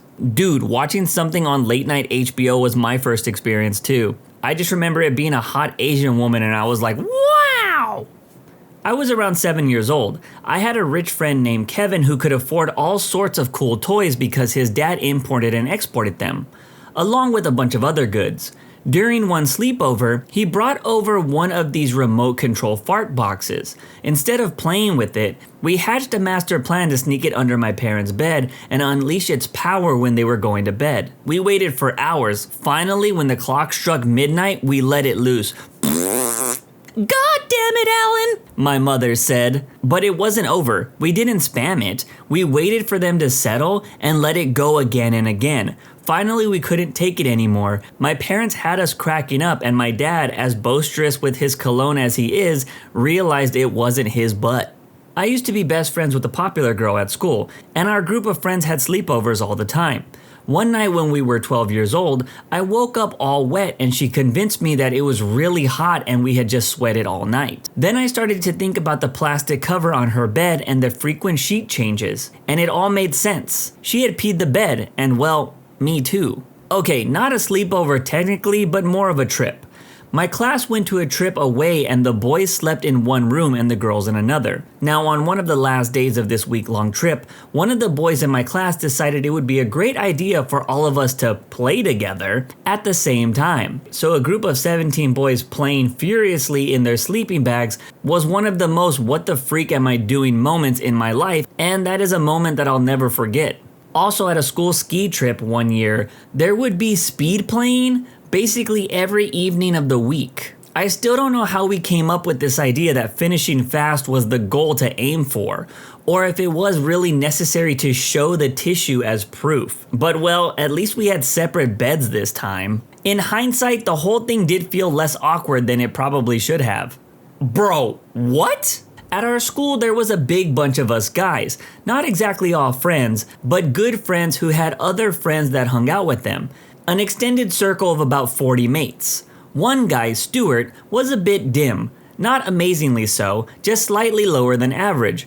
He wasn't actually my friend, but we'd talk, played football, and walked home together, but never went out of the way to hang out. Anyways, whilst waiting someplace, we were talking and he told me that there was a game that a few guys played, Soggy Biscuit. The aim was to put a soggy biscuit on a post. After someone calls the start, they'd get their members out and, well, you know, the last one to finish had to eat the soggy biscuit. He then asked if I wanted to go and do it. I said no. Many years later, I'm in a pub and there is Stu, when we start talking and having a few drinks. After a few pints, I asked him if he had any soggy biscuits lately and we had a laugh. He thanked me for not telling others about it and not dropping him as a mate. He then tells me, I loved playing Soggy Biscuit. Most of the time, I used to lose just so I could eat it. Then he says, I used to kick up a fuss about eating it. Later on, I'd refuse to eat it and the others would hold me down and force the biscuit into my mouth. I asked you to join us because I wanted your Soggy Biscuit, and I still do. Here's my number. He then shaked my hand and left. I never called him, but I do wonder if anyone of the extended group joined him. Stu had no chill, and I actually got some more information about him. He got married to a girl, had a baby with her, got caught cheating with a man, and she kicked him out. Months later, she had the kid, but he wasn't allowed to see it. She lives in a terraced house, long row of attached houses with no front garden. He drives by the house to try to look into the windows to see the baby, sees it, gets excited, floors his flatbed truck and crashes into 3 parked cars, gets out, and runs off. One of those cars belonged to a mutual friend's brother, who sees him running off and calls the cops. He ends up getting banned from driving, but does start to be able to see his kid. And they got back together. Okay, I thought the previous story was bad, but again, bro, what? Also, where was the sleepover? When I was 7 years old, me and my best friend had heard gunshots outside of his house late one night. It wasn't a completely unusual occurrence, so we didn't think much of it until we went outside the morning after and found his dog had been hit by one of the bullets. Family friends moved to a farm in rural Wisconsin because they thought living on a farm would be fun. The high school kids would drive around the county getting wasted and shooting people's dogs.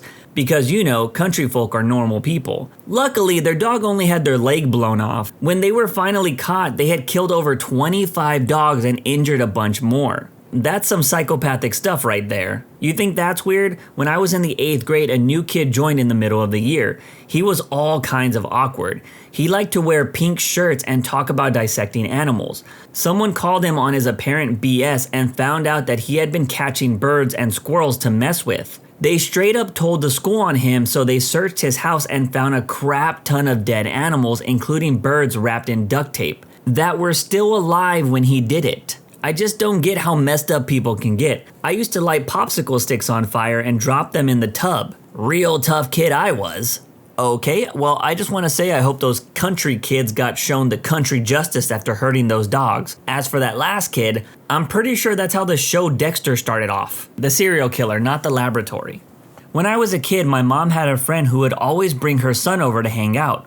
Anyways, they arranged a sleepover for us that he was especially stoked about. So when it's lights out, he almost immediately starts crying. He kept saying my mom wanted a girl over and over. I'm still not sure what the hell happened.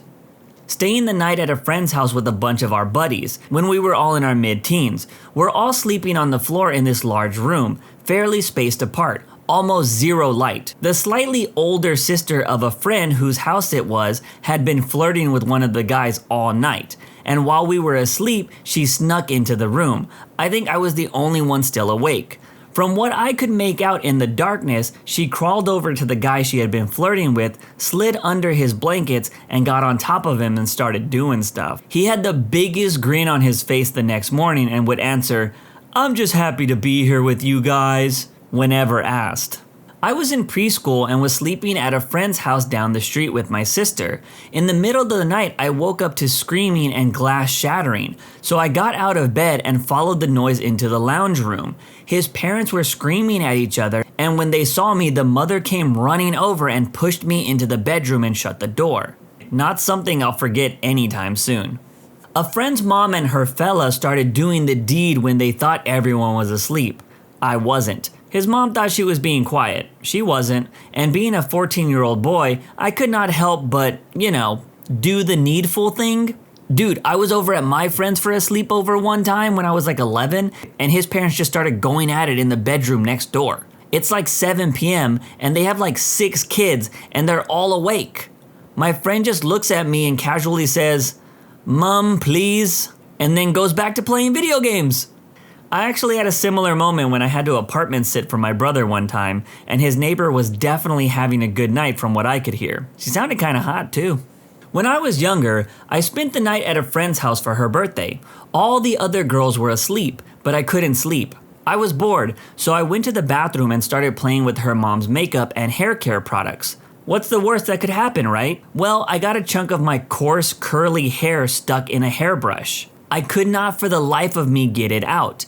I was too afraid to go rummaging around in the kitchen for scissors because I didn't want to wake up the other girls. So I tried pulling really hard and ripped out my hair. A full chunk of hair about 3 inches wide. I pulled it all out, crying silently the whole time. and then spent the rest of the night picking my hair out of the hairbrush with blood rolling down my forehead. It was traumatic. My conclusion? Sleepovers are dangerous. Once I had a friend over and he puked what looked like a gallon of mashed potatoes in my bed and blamed it on my 15-pound dog who was locked up in his kennel. Stupid Brad. I was about 8 or 9 years old at my mate's house watching The Exorcist. My mate's dad thought it would be funny to go outside and lift the window shutter and scream through the window. It was freaking terrifying. I wet the bed at a friend's house one time. The next morning, I told him that I grabbed some lemonade from the fridge in the middle of the night and spilled the whole cup. I was like 8, and they didn't have lemonade. Another kid and I got into the same sleeping bag and touched our things together because we thought it would mean that we lost our virginities. The other boys sat in a circle around us, egging us on. It was actually a lot like the last scene of Requiem for a Dream. Damn, I forgot about that movie. And that last scene was pretty crazy. New Year's Eve 99 to 2000. I was about 12. I woke up with a sleeping bag full of pee and my hand in a bowl of water. Until the end of the year, they made fun of me for not being Y2K compliant. I had a big birthday party sleepover when I was 11 or 12 and invited a bunch of my friends to spend the night. My mom made me invite the kid from down the road who was in my grade and never really got noticed. He was really small and took a lot of medicine. Anyways, he wet the bed that night and was humiliated by everyone there, including me. I saw him on the bus the following week and felt bad about what happened, and we hung out most weekends until the end of high school. He told me that he had a liver transplant in kindergarten and was facing some serious health threats in the future. And last summer his liver failed and he passed away in hospice care at the age of 25. We lost touch after high school, which is what happened with most of my old friends. He messaged me on Facebook this time last year, wanting to catch up. We chatted for a bit and I told him that I would visit him the next time I was in town. He didn't say anything about his failing health, and I wish he had. I would have made a special trip back home to see him. It's been a year and I've been thinking about him more than usual lately. I miss him a lot.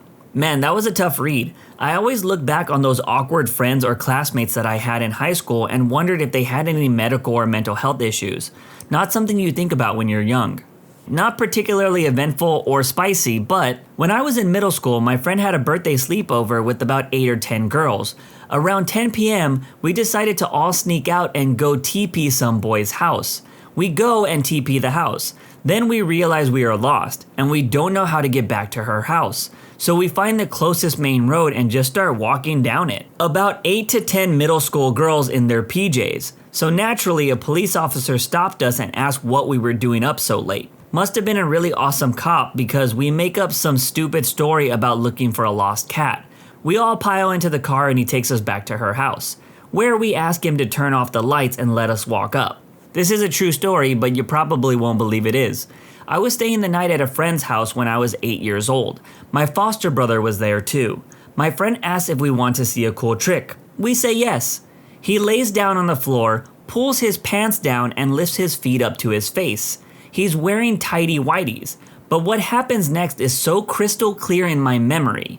He farts and a small black spot about the size of a dime begins to darken by his butt. Then it gets darker and a hole appears before my eyes. He burnt a hole through his underwear with his fart. See, I told you you wouldn't believe me. I didn't believe it either. We told him to do it again, and he did. This time I watched very closely, and after a minute of him getting a fart ready, he lets loose the same quiet fart with the short and the fresh pair of briefs began to darken. My foster brother and I are standing by, watching this feat with scientific scrutiny. The dime-sized spot goes darker and darker, but it doesn't look wet. There's no flame, though it looked like I was watching something burn in the sun. You know how sunlight makes flames nearly invisible?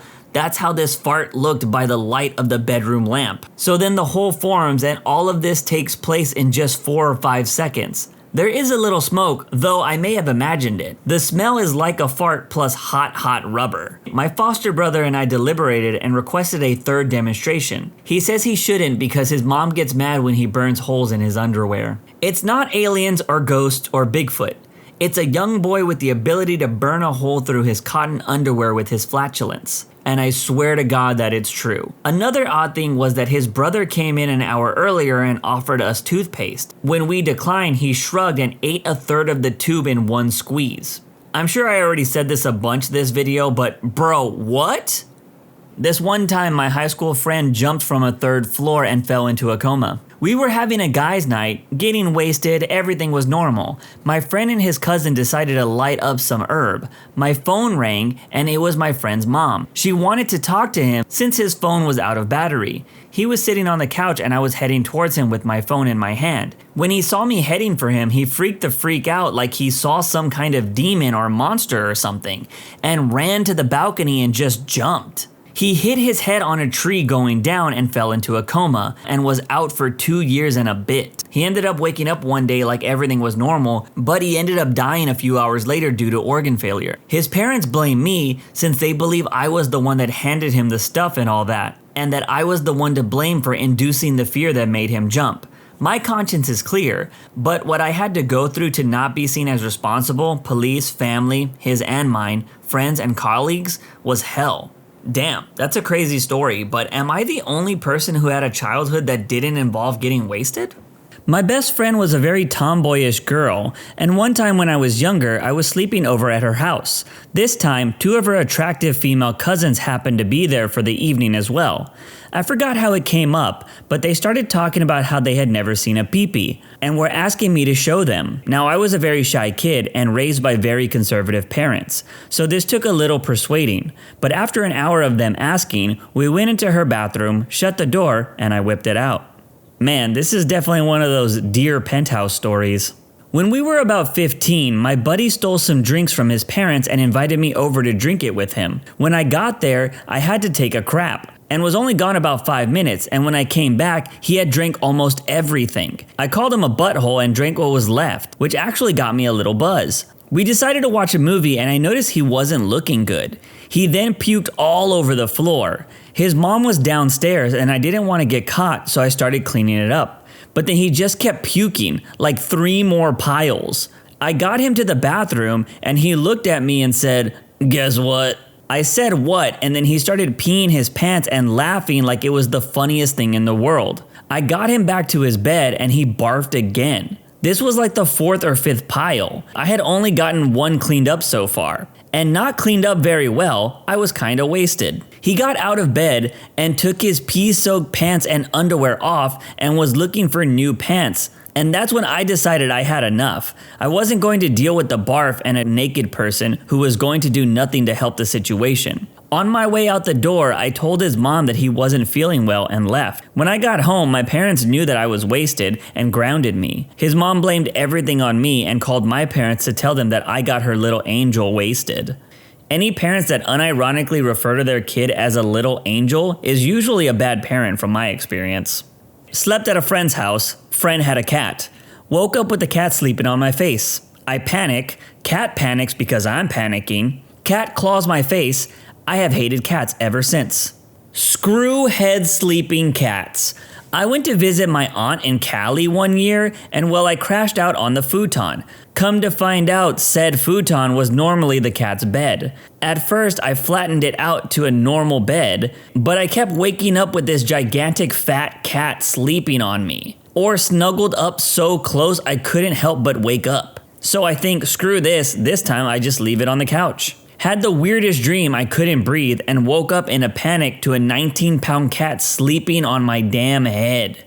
Well, this is just another reason for me not to like cats. What does your family do that you didn't realize was bizarre until later on in life? Okay, so my mom was a pretty crappy parent. She didn't really teach me a lot and I was left alone most of the time. Most of the things I learned were from my cousin because she paid her to watch me while she would go to work or be messed up somewhere. I don't know. Never took me to an amusement park or anything. It was all my cousin. Anyway, as a kid, I firmly believed in Santa Claus, and that was because my mom didn't buy me Jack as a kid. It was always my cousin getting me things and taking me places, and for Christmas I would always get really good things. things. Like I would get a PS2, games I really wanted, a stereo, etc. $700 a month disability money because I'm disabled. Anyways, for those reasons, I firmly believed in Santa Claus, and I remember vividly kids in middle school telling me it was my mom, and I 100% did not believe in them to the point I started crying about it. All the cool gifts were from Santa as well, by the way. All the gifts my mom would get me were socks, shirts, etc. My mom also reinforced that Santa was real. Hell, I believed in the Tooth Fairy for the same reason, since I'd get $5 for every tooth I lost. Fast forward to just recently-ish, I'm 26, and I find out all the gifts from Santa were from my cousin and her mom.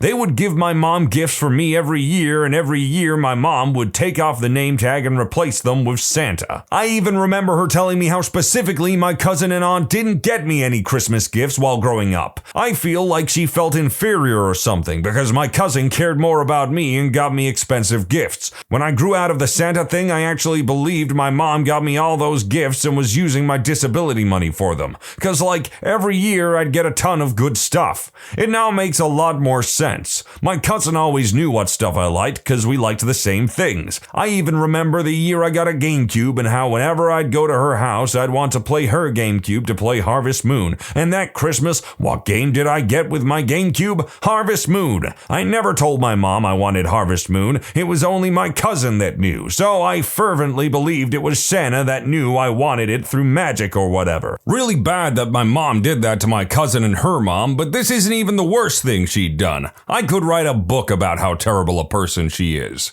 So I wouldn't have said the mom was that bad until they mentioned that they were actively hiding the cousin and aunt were buying them gifts. That bit was like, ooh, okay, maybe she is that bad. Because not buying luxury items isn't a terrible thing. That's what it is. It's a luxury. It's not a basic necessity or anything like that. Because basic necessities, when you get older, you realize that's what matters. When you're a kid, you're all about the PlayStation 2. When you're adult, you're like, oh yes, socks and underwear for Christmas. Ooh.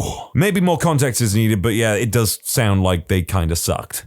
To keep me from watching too much TV, my dad told me that we had a 1 hour limit on our TV viewing. As in, we paid for 1 hour of TV per day, and any more than that we would be charged extra for. Like AOL back in the day. When I started going to friends' houses where the TV was always on, I got a bit suspicious, but I just figured they had more money than we did. Eventually, after watching TV for hours and hours with one friend, I asked her how much TV they paid for, and she just looked at me like I was nuts. So I guess lying to your kids because it's easier than getting into a fight over a rule you want to enforce is the bizarre thing my family did. I'm of two minds on this one. 1, obviously it's not good to lie to your children. 2, I don't blame them if they wanted them to get away from the TV and go out and be active and stuff, because a prevalent issue nowadays is people having too much screen time. Like, I see some parents out and about, they hand their babies mobile phones and stuff. It's like, what the hell? I understand if they've got like learning programs on there or things specifically for them, but I just don't think it's very good for their development. I don't think kids should be raised on technology. I only got a phone. Granted, I got a phone in like 2006. I got a little flip Nokia. It was a basic phone. Had nothing else, that's all I used it for. But now I just feel like phones and tablets and stuff, when they just hand it off to their kids, it just feels like they're trying to distract them and not engage with them or teach them anything themselves. You're supposed to be there for them. You're supposed to engage with your kids, for God's sake. Anyway, that's just a little rant I've got, I guess. Having no shame being nude. At least in America, that's weird. Granted, my father was not wandering the house nude as he has all daughters, but my mother, 0 craps given. My sister, mom, and I just have no shame. I'm eating breakfast. Mom wanders into the kitchen naked to do her neti pot thing. I'm trying to take a bath. Here's mom or sissy trying to have a conversation. Walk into mom's bathroom. Literally every door leading there wide open. Mom taking a bath. Stop and have a chat. Same with my sister. I've had so many damn bathtub conversations with my sister and mom. Also, my mom's total nonchalance about being naked around my best girlfriend. No, they weren't uncomfortable. She asked or warned them. She just wanders around naked sometimes. So now I'm just always naked in my own home. Blinds open or not, I literally just don't even notice. Being nude is just my inherent natural state. I mean, TMI, but if absolutely no one is around and whatnot, yeah, it's pretty nice to walk around in the nude, but like when there's company about, it's like, well, it's a bit weird, yeah, like that's my standard, you know, I'm not going to enforce my standard on people, but, you know, kind of weird. Yeah, my boyfriend found this super weird and gets upset that I don't close the bathroom door all the way. He had 4 cats and my parents had 4 daughters with 1 bathroom. Privacy while you pooped was just not happening. I'm almost 30 and still find myself wandering into the bathroom while my mom's doing her thing when I visit to chat. It's just our normal. Also, my dad never wore pants when he was home. Tidy whities and a shirt is how most of my friends met him. I remember one of my sisters pleading with him to put on pants because her boyfriend was coming over, and he was just like, I pay the mortgage. I don't have to wear pants, which has become my life creed. You heard the man, love. He pays the mortgage. Now, I agree, though. When company is coming around, just put some freaking trousers on. Here's the thing. Here's the rule. Shirtless, all right. Pantsless, nah, that's a no-go. Not when company's about. When I was younger, my whole extended family, except the ones in Germany, would share a farm together and go there on the weekends. We would spend the whole day weeding, raking, other chores, and goofing off outside. And at night, we would eat only potatoes and gravy, and the men would drink beer. After that, all of us kids would go into the living room and watch VHS tapes of adult movies that were probably too inappropriate for us to be watching at that age. We would do this till 11 while the adults talked and played games, and then we would all go home as my grandmother and grandfather were the only people who lived there permanently. That farm has been in the family for a long time. That sounds like a damn good time, a hootenanny even. I'd love to go to a farm and get drunk with my relatives, talk, play games, drink beer. I mean, maybe not beer, I'm more of a cocktails guy and all that. Or watch inappropriate movies and stuff. I don't know if he meant adult movies or he meant more just inappropriate films for kids like Final Destination, or as I would be watching when I was 10 years old, From Dusk Till Dawn. That's a great film. I freaking love that movie. My mom would let me and my brother run around naked for about 10 minutes before our bath, around ages 2 to 3, so we wouldn't want to take our clothes off in front of company, because she read that some titlers do that, but creating a time to be naked stopped it, I guess, and she didn't want to risk it or something. And she also would give us our popsicles in the bath or shower until we were about 4, so she could just hose us down and we didn't get everything sticky while eating. I don't actually blame her. Lollipops, anything like a popsicle or a lollipop, you gotta be careful with kids. I know until the age of 5 or 6, I think, I could not be trusted with a lollipop. I would get sticky. I'd be holding it at arm's length, and then next thing I know, what the hell's going on with my hair? Why is my hair sticky? I didn't put it anywhere near my head. My hair's all sticky, and my mom and my brother would be all, get your rollers out, Edna, because I had long, gorgeous blonde locks, and they'd get all curled up and sticky and horrible. I'd hate it. I'd cry even. When we watched movies, we would discuss what was happening, what we thought of the characters, or just random things that we thought of during the movie. When I would watch movies at my friend's house, they found this very annoying, and I didn't realize people just sat in complete silence for 2 hours. I have since broken the habit, mostly, but when I meet up with my family, it's the same as it used to be.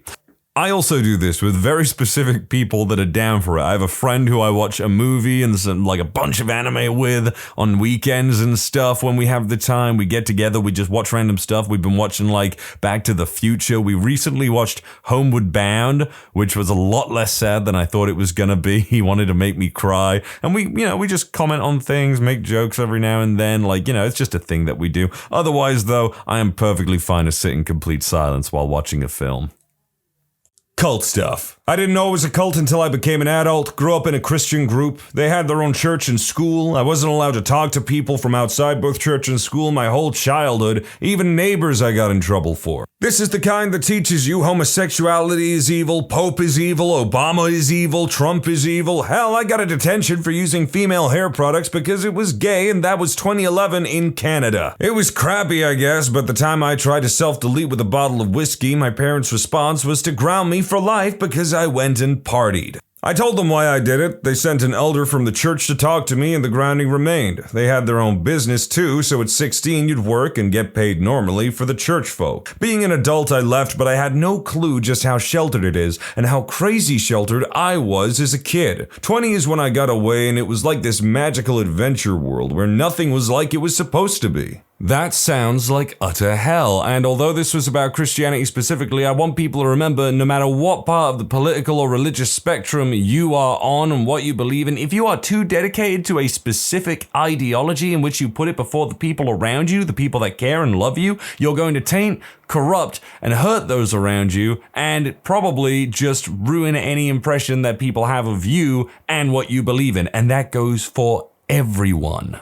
Not brushing teeth. We were never taught to actually make a habit out of brushing our teeth growing up. Our parents didn't either. We used to get shown those fun educational videos in school when we were kids. The ones with the big cartoon toothbrush who tells you how to brush your teeth. But I never actually took them seriously. I thought toothbrushing was just something people on TV did, not an actual real thing, until my first sleepover with a friend around 5th or 6th grade. We were getting ready to go to sleep and I looked at her like she was crazy because she was actually brushing her teeth. And she looked at me like I was crazy because I wasn't brushing my teeth. I didn't have many sleepovers as a kid, so I just put it down to sleepover weirdness and carried on not brushing my teeth until I started getting tooth pains in my late teens. Went to the dentist. He asked when the last time I'd brushed was, and I swear he nearly fainted when I answered. Safe to say I brush my teeth now, but a less gross one, maths. When my siblings and I were little, our mother used to make up maths worksheets for us to do. She'd sit down and handwrite a bunch of simple, real simple, we were kids, maths questions down. Give us a sheet each and just let us work through them. It wasn't forced or anything though. We never had to do it, but we wanted to. It was like a game to us. We'd ask her to do it for us. I didn't realize that not everyone's mother would do that or read to them each night before bed. Even my first teacher commented on how much further along my reading was than the other kids when I first started school. I thought this stuff was standard until I started talking to other kids about it and realized nobody else in my class did it. Save for the disregard for oral hygiene, which by the way, kids, seriously, brush your teeth every day. Make sure your mouth is clean and healthy. It is important. You can get sick, and I think in some cases you can even die if your mouth is like really badly kept. But that's the extreme. And on the other hand, though, these parents are clearly engaged in wanting to teach their kids stuff. I mean, that's a problem that I've talked about before, I think. A lot of parents just aren't engaging with their kids and actively trying to teach them stuff. I have a close personal friend who was a primary school teacher for a while, and she told me about a couple kids who didn't have like major learning difficulties or anything, just didn't know how to wipe their butts because their parents just didn't bother to teach them how. Neglect is a form of abuse, people. When I was a kid, we opened all of our Christmas presents after dinner on Christmas night. All of my friends opened them on Christmas morning or sometimes even Christmas Eve. But we waited with all of the family, including grandparents and aunts and uncles and the whole damn fam. Dinner was eaten, dishes were done, drinks were served, and we all sat together for several hours and opened Christmas presents. I don't do that with my own family now, but I do kind of miss the tradition. I frickin' love Christmas. Christmas frickin' rocks. I'm not like fanatical about it, but I like it. I love the atmosphere, the snow, the goodwill, and cartoon Christmas specials back in the day absolutely rocked. My mother is a member of the Slavic pagan cult. In my childhood, there was nothing strange for me in bloody sacrifices for different gods. It was a bit of a holiday for me. In the courtyard, we had an altar where mother often performed rituals. However, in the end, my father could not stand this pizdiets and broke up with her. But now I can easily write fantasy books on the knowledge that I received in my childhood. I even tried in Russian. I am from Russia, but I am not very good at composing stories. And no, it had no effect on my mind. Unless I'm not so worried because of blood, death, etc. I am not cruel. I have quite normal relations with people around me. Now I am 22 and I am IT student, and of course I am not pagan. By itself, the sacrifices were hens, pigs, and other livestock animals. Most often they were not for the fire god, so most often this event ended in a feast. I actually once went on a date with a woman who claimed to be a practicing pagan. I mean, paganism itself is an umbrella term for a few different things that have either been discarded or forgotten, and people don't really talk about that much openly, but I don't know, the whole concept seems kind of cool to me. All different gods respecting nature and all that. I don't know if it's bizarre, but my parents had arguments in front of us when we were kids. Not knockdown, drag-out fights or anything, but they disagree and hash it out verbally, sometimes loudly. Now that I'm married and have grown-up friends and such, almost my entire social circle never saw their parents argue or fight. I'll be honest, I've witnessed some awful arguments and fights between my parents, but I do know someone whose parents literally never argued in front of them, and they are simultaneously the least confrontational, but also most dangerous person I know, because they literally study the way of the blade. They do Bushido stuff. The man can roll into a stance while holding a samurai sword and slash that thing out smooth as butter. I have held his katanas. They are authentic and sharp, and I also had the honor of attending his daughter's christening very recently. Confrontation is an inevitable thing, people. You should be prepared for it in all manners, whether it just be an argument or whether it be someone actually trying to cause real physical harm to you. Because some people just freak out over the most mundane things, and you know what, maybe that's part of the reason why. Your parents didn't argue enough in front of you. It's a regular thing that happens. Arguments can sometimes be the way that you can solve problems. I had a less than traditional upbringing due to my 2 juvenile delinquent older sisters, but despite all of that, my family has always been very full of love. Every goodbye or goodnight was always accompanied by, I love you. It wasn't until I started dating my now husband that I realized not all families do this. He'd get off the phone with his mom and just say, bye, and I'd be shocked at the rudeness of it. He's adopted the habit with me now because I've never stopped. I've always felt loved by my parents no matter what was going on because of the constant effort to remind ourselves that we love one another. Solidarity, sister. I literally do the same thing with my family and even my very close friends. I believe that anything can happen. I could be snatched from this existence at any point for any reason. So I let those around me who I truly, deeply care about know that I love them, even if it might be a bit embarrassing for them when I say it to them in public. I just realized today, probably not that strange, but my family would go to the movie theater when we knew it was going to be a rainy or stormy day. We would go see a movie and then look at the weather, and if it was still bad outside, we would just hop into another movie. I never knew it was wrong or anything. I was like, sweet, we get to watch more movies. Never got caught as I remember, but I'd never be bold enough to do it now. Sneaking into a film isn't the worst thing I can think of, but I have never done it and I don't intend to because I have a lot more respect for my local establishments. Because the fact of the matter is, people, if these places don't make money, then they just disappear. And then suddenly, oh, you live in a food desert, or oh, there's nothing to do. And then a big shadowy corporation buy up the property for a cheap price and then build houses. They own the houses, price up those houses, and people can't actually afford to buy them, and then they're renting those places forever.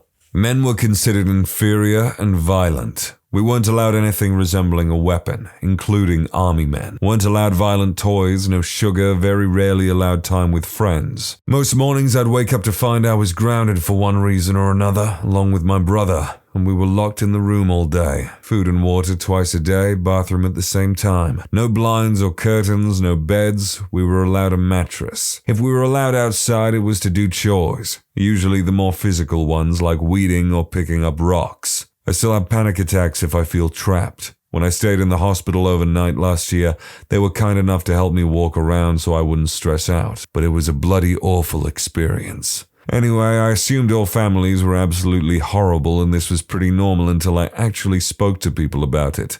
My grandmother raised me, and I keep this light orb thing I made of her ashes as a nightlight to remind myself that even the worst pieces of crap can be useful. I defer back to my comment earlier about how extreme ideologies can really corrupt, taint, and harm people around you. But always remember that you have the opportunity to be better than the people that hurt you. Happy one. My parents combined their last names without a hyphen, so we have a unique name. It took me a while to realize other people existed with my friends' same first and last names. It really weirded me out. Mildly happy one. I was raised not to argue with my siblings, and it was forbidden not to get along, so we got along. Not as happy. I thought everyone's parents would just take random bins of their precious things, including clothes, pajamas, toys, books, etc., and put them in the basement and never give them back, even when they said they would. Very unhappy. I thought everyone's parents would scream at them if they ever asked why they were doing something or ever said anything the parent didn't 100% agree with. Maybe everyone does do this, though. Well, that certainly went from happy to sad to me lamenting that some people just should not be parents. Obviously, this person's parental figure lacked any and all emotional maturity where they couldn't even handle their child disagreeing with them. I grew up in a Christian subculture known as Mennonite. A lot of the ways I was raised would be considered bizarre. No TV, no internet until I was in 6th grade at least. No going to the movies, bowling alleys, or skating rinks. I wasn't allowed to wear shorts. And no other worldly styles such as Christian rock, rap, etc. My mom wears long skirts and a covering on her head and is often mistaken for either a Catholic nun or Amish. We had a whole laundry list of do's and don'ts. At the time, it didn't seem bizarre because that's all I knew. Of course, I knew others were different, but that was of little consequence to me. That said, I value my upbringing. I was raised with a strong work ethic and a fantastic moral foundation, and I wouldn't trade it for anything. I like that this guy takes the bad with the good. He doesn't directly deride the Mennonite thing or even say that he doesn't live by it anymore. It's kind of up in the air. He doesn't say. But I think that this kind of calls back to the guy who doesn't brush his teeth, but yet his parents still taught him maths and English and stuff where they're clearly engaged with him on a level where it's like, yeah, those parents are good people, and yet they have a blind spot. They just didn't care about oral hygiene. But it doesn't mean they don't love them or anything like that. I mean, kids, here's the thing. You're never going to have all the answers in the future. There's always going to be a blind spot or you're going to mess up or something, and that's the way parents are. It's just a fact. My mom raised me on her own. I remember realizing that, wow, my mom doesn't actually know what she's doing. She's just doing her best. And I've turned out okay. When my little brothers were babies and they needed to poop, my mother would pick them up, plop them on her lap, and hold them over the trash can in the kitchen. So she'd just be sitting on a chair with the trash can in front of her, letting their turds plop out their butts in full view of us. It's a lot easier than cleaning a dirty diaper later. The weird part is doing this even when I had friends over. They don't come over anymore. Maybe it's because you sound like a little gremlin, man. No, kind of gross, but I understand the logic. I just, learned to wrap a nappy, though. There's a road tunnel about 20 minutes from where we grew up. It's about 2,000 yards long, and when we drove through it, we all had to hold our breath. No other tunnels, just that one. I thought everyone did it and was surprised when I found out they didn't. Also, if you bring someone a present from your holiday, it's referred to as a rabbit. Again, I was surprised that it's just our family that does that. This isn't a family thing, but when I was a kid, I used to hold my breath whenever I saw like a character in a cartoon or a video game underwater and try to hold it for as long as they're underwater, because my logic was if I can hold my breath for as long as they can underwater when I'm in this situation, I'll be fine because I've been practicing. No, it doesn't work like that. It really doesn't work like that. I remember doing it while watching the Tarzan cartoon. I think it was the episode where Clayton's sister comes and wants revenge for her dead brother. What are some psychological experiments with interesting results? White rats and black rats were raised separately without seeing each other. When a black rat was placed in the white rat's cage, the other rats ostracized him. When white rats and black rats are raised together and a new black rat is placed in a cage, the white rats accept him. So basically, rats are racist unless raised to accept differences. The self-fulfilling prophecy studies are very important to social psychology, and their findings have many real-world applications. Basically, they brought together a group of kids and formed a class with a real teacher. They gave the kids a test for overall academic skill at the start of the course, but didn't really use the scores. Instead, they told the teachers that a few students picked at random were very brilliant and scored very highly. They then observed the class for a long period of time and noticed that the teachers gave the kids they thought were brilliant much more attention. At the end of the study, the kids took the test again, and they found that the kids who were randomly named brilliant at the start actually scored higher than the rest of the class. The kids, again, at the start didn't score any different from the rest of the class, but through the self-fulfilling prophecy, they became the best in their class. This obviously has tons of applications in the real world and especially education. The monster experiment. Although it is horrible how they left the children with mental health issues at the end, the experiment gave very good insight to how to parent a child. In this experiment, they took groups of orphan children and separated them into 3 groups. One was the control, the second were told they had a lisp and were doing bad, and the third was told that their speech was perfect. As the experiment went on, Group 2 began developing lisps after being berated constantly. They became shy and reserved. They were scared to speak because they didn't want to get in trouble because of their poor speaking skills.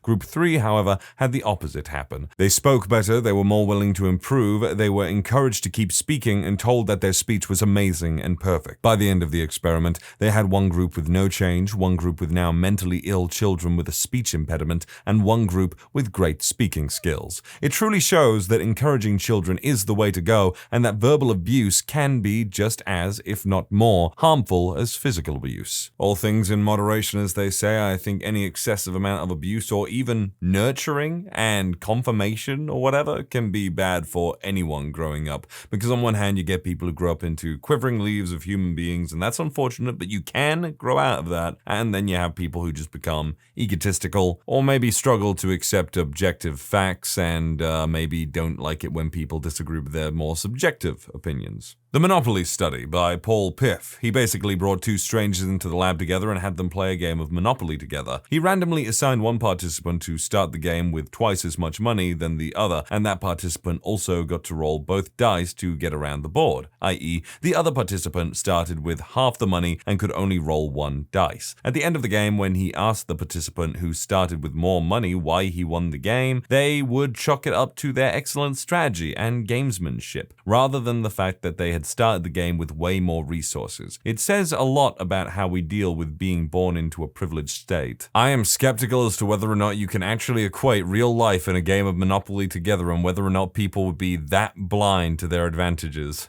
Not entirely sure if it fits into the category, but the Rosenhan experiment, 13 people feigned mental illness to get into mental hospitals, and all were admitted with different diagnoses. They then assumed their normal personalities, but to be released, they all had to admit that they were mentally ill. There was a second part where a hospital challenged Rosenhan to send multiple fake patients to the hospital, and they would rate their patients on a scale of whether they think they were faking. They identified many possible fakers, but Rosenhan, in fact, hadn't sent anyone. The Three Christs of Ypsilanti. A psychologist forces three people who believe that they are Jesus Christ to live together. It does not go well. The psychologist in question, Milton Rokeach, had heard of a case where two men who believed that they were Mary, Mother of Christ, were forced to live together, and one of them broke free from their delusion. So he figured, three Christs. What would happen? They were angry at each other, often had physical fights. They eventually started getting along by avoiding the topic. He would ask them about the others, and each would say that the others were crazy, that they, of course, were the real Jesus. No cures, some unethical stuff, but interesting. I'm a huge fan of Milgram's Small World experiment. It is more sociology than psychology, but I still think it's really cool. Milgram sends out 160 letters containing the name and address of a stockbroker in Boston to people in Omaha, Nebraska.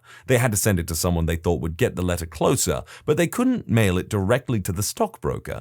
Interestingly, most people that sent on the letter sent it on to the same group of people on the fifth degree. It only took 6 people, hence the 6 degrees of separation, to arrive on average. It shows how interconnected our world is, even before the internet, which is happy to think about. That is kind of nice to think about. If you stare into a dimly lit mirror for 10 plus minutes, you start to see hallucinations. What individuals see tends to vary, but they've used this as a test to simulate schizophrenia before, because some see monsters, deformities, or general weird stuff. I did a variation of it for a friend in uni and completely wimped out of it after my face started not looking like my face anymore. I had a complete disassociation. I stopped looking and just waited out the time. I loved learning about infant development. My favorite was probably the development of depth perception, or perhaps the fear of heights. We're not born with it, but if I recall correctly, we develop it within the first year or so. Scientists created a raised square platform.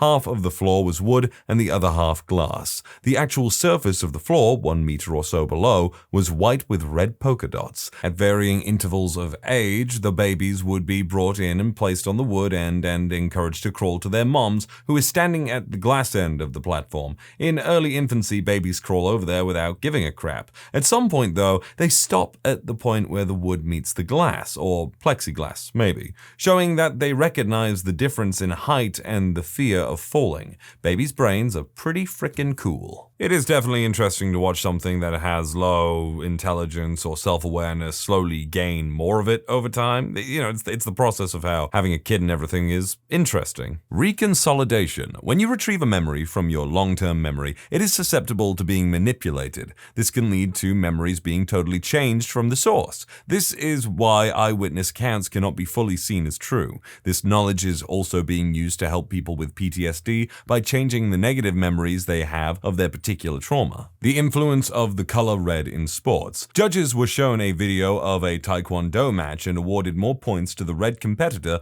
versus the blue competitor. When the colors were digitally reversed, judges awarded more points to the other, now red competitor. Red may be a signal of dominance, as reddened skin is associated with higher testosterone or possibly higher fertility in women. Wearing red may induce intrinsic psychological effects which increase dominance in addition to altering the perception of others. Researchers found that putting red leg bands on birds increased dominant behavior as they took the lion's share of the food. For my psychology degree dissertation, I presented photos of men to be rated on a scale of friendly 0 to threatening 10. Men received a higher threat score if I photoshopped their t-shirt to be red. Mice were put on two sides of a wall with a door in. Only the right mouse could open the door. Slowly, they filled the left mouse's room with water, and eventually, when the right mouse saw them in danger, they opened the door. However, mice that had previously been on the left side and were now on the right, mice who had previously been wetted, opened the door considerably faster because they knew how unpleasant it was to be in the other scenario. Basically, mice have empathy. That's nice to know, but now I want an experiment where there are stakes, risks. I want there to be a moral dilemma in this situation for the mouse. What do you do, Mr. Mouse? Save the stranger with the cure for the entire mouse colony, or save your family?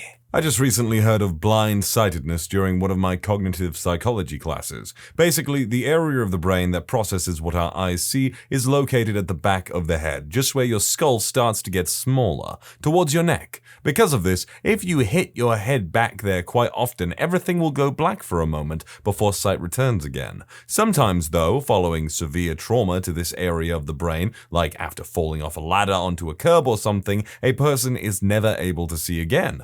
For a long time, it was assumed that the eyes were somehow incapable of seeing following the trauma, and that was why people were blind. However, it's been shown that it is just the processing of the images that is damaged. In other words, your eyes are still working away, viewing images, but your brain is unable to process the images, so you can't see them. Some experiments looking into this have found that people with damage to this area can still navigate around things in front of them without realizing they are doing it. So if you told someone with this damage to walk down a corridor, and you placed obstacles in their way, they wouldn't be able to see the obstacles, but they could have a void bumping into them because their eyes are still able to view them and send signals to other areas of the brain to avoid knocking things. This is known as blind-sightedness. Blew my mind a little. And with that, you have ruined Daredevil forever. He's not really blind, he's just got blind-sightedness. To like the nth degree, I suppose. One time I participated in a paid research experiment. I was basically tricked into thinking I was drunk. I was placed in a room with two other people, and we were instructed to drink vodka with cranberry juice over a period of time while we socialized. After we drank, I was placed in a room where I had to read some flashing words on a computer. I felt pretty drunk at this point. When the researcher came back into the room, he gave me my car keys and said I was never actually given alcohol. He briefly told me that because I was anticipating drinking for this experiment, that my brain had tricked me into feeling the effects of being intoxicated. I immediately snapped out of it and was completely amazed at how I felt. Solomon Ash's experiment on conformity. He set up a test wherein he would show 3 lines of different lengths to 5 or 6 individuals. I forgot the exact number, who had to state which line was the longest of the 3. The thing is, only the last individual is the participant and the others are actors paid to answer in a specific manner. For the first few questions, they chose the correct answer, but later on they start choosing the wrong one. The participants are conflicted as to whether they will say the correct answer or conform to the wrong answer, as to not be judged by others or due to self-doubt of their own answers. In the end, most do conform. It's really interesting since it shows how powerful conformity is in the face of doubt, up to a point that some even question their own sanity during the test. Another variation of the experiment also had interesting results. It had the same setup with 5 individuals, with the last person being the participant. However, this time, some of the actors say the wrong answer while one actor says the correct one. There was an increase in participants who would choose the correct answer and avoid conformity. It shows how much doubt one can have on oneself when alone, but be brought back to self-confidence when they find outside support. Here's a twofer for you. So way back in the day, researchers examined the brains of cab drivers in London versus regular people via brain scanning, MRI I believe, but I can't recall.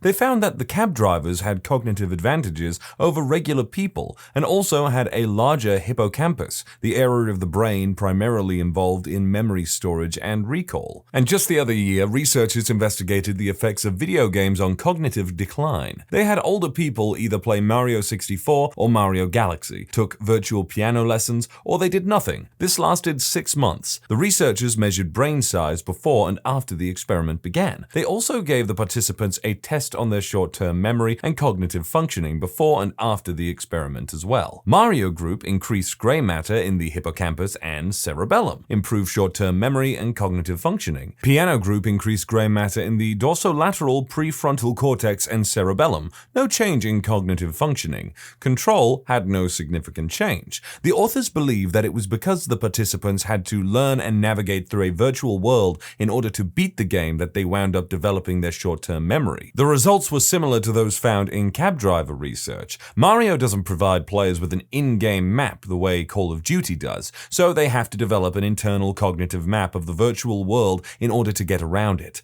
Now, it's important to remember that the changes in cognitive functioning were very small to the extent that I would argue that they aren't actually meaningful, that the sample size in this experiment were very small, which would have skewed the results, and that it was very recent and still needs to be replicated. But the results to me are fascinating in that they suggest that certain video games may provide certain benefits to older people. I'd really like to see what happens if they had participants play the game for longer than 6 months, since realistically, gamers won't just play games for a 6-month period, they play for years. Man, Mario Galaxy is the bomb. I love that game so much. This is something I've been thinking about lately, actually. I hate the fact that some games nowadays don't have mini-maps. I mean, I used to be great with directions in video games, but I think over time I have gotten worse because of the constant use of mini-maps within video games. The Selective Laziness of Reasoning is an article I found and then partially replicated in my research methods class during my undergraduate. It's so great with a very interesting method and results that make you think about discussion and arguments a lot. Basically, the researchers presented participants with different syllogism, logic puzzles like all men are mortal, Socrates is a man, so Socrates is mortal, etc. And they asked them to provide their answers and also their reasoning for the answers. Later on, participants were asked to return and they presented some of their old answers, but the answers were reversed to be exactly what they had written down previously. But if their own argument from prior was presented as someone else's, they would disagree with it. Essentially, the lesson was we critically evaluate other people's arguments with much more focused lenses, and we afford ourselves less loopholes to jump through to validate and substantiate our own claims. Diet and behavior in children. Sugar and sweets don't make kids hyper. I love this one because it's so counterintuitive and every parent loves to tell you how their kid definitely does. Researchers took a bunch of parents and their kids and split them into 2 groups, those who get healthy fruit and those who get sugary sweets. The kids were separated from their parents for a moment and given the fruit or the sweets. A few minutes later, the parents were brought back in and either told the truth about what they'd been given or lied and told the opposite. The parents and kids were left by themselves with an assortment of toys and the parents were asked to rate their kids' behavior. What they found is that irrespective of what they were actually given to eat, parents who were told their kids had sugary sweets reported worse behavior than those who were told they had fruit. Again, irrespective of what they actually had.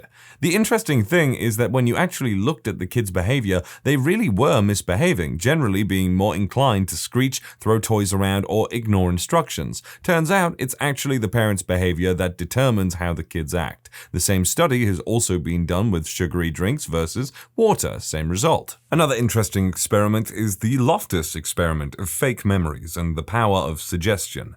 It's basically about implanting memories of events that have never taken place, or alter the subject's detailed memory of that event. You can quite easily test this in real life. Find a busy picture of a village, preferably cartoon and vividly colored, allow a test subject to inspect the picture for 20 to 30 seconds, and let them know that you'll be asking questions questions. Turn the picture face down and ask 2 to 3 questions about the contents of the picture, preferably easy to answer questions. Was there an X in the picture, or did Y happen? Also mix in a fake question there. For instance, the picture may have had a skyline but no sun. If you ask the subject whether the sun was yellow or orange, chances are that they will create a memory of a sun being visible in the picture and tell you a color. The Loftus experiment has been used to disqualify young children from giving testimonials in judicial proceedings, and follow-up experiments have included implanting memories of fake balloon rides and parents losing the subject in a mall as a toddler. It's quite fascinating. The last 2 stories have done nothing but inform me of one thing and one thing alone: children cannot be trusted. The elevator groupthink study, very amusing and sad at the same time. The experiment involved several actors entering an elevator with an oblivious participant. They then begin to perform a series of odd behaviors, such as they all stood facing the rear of the elevator.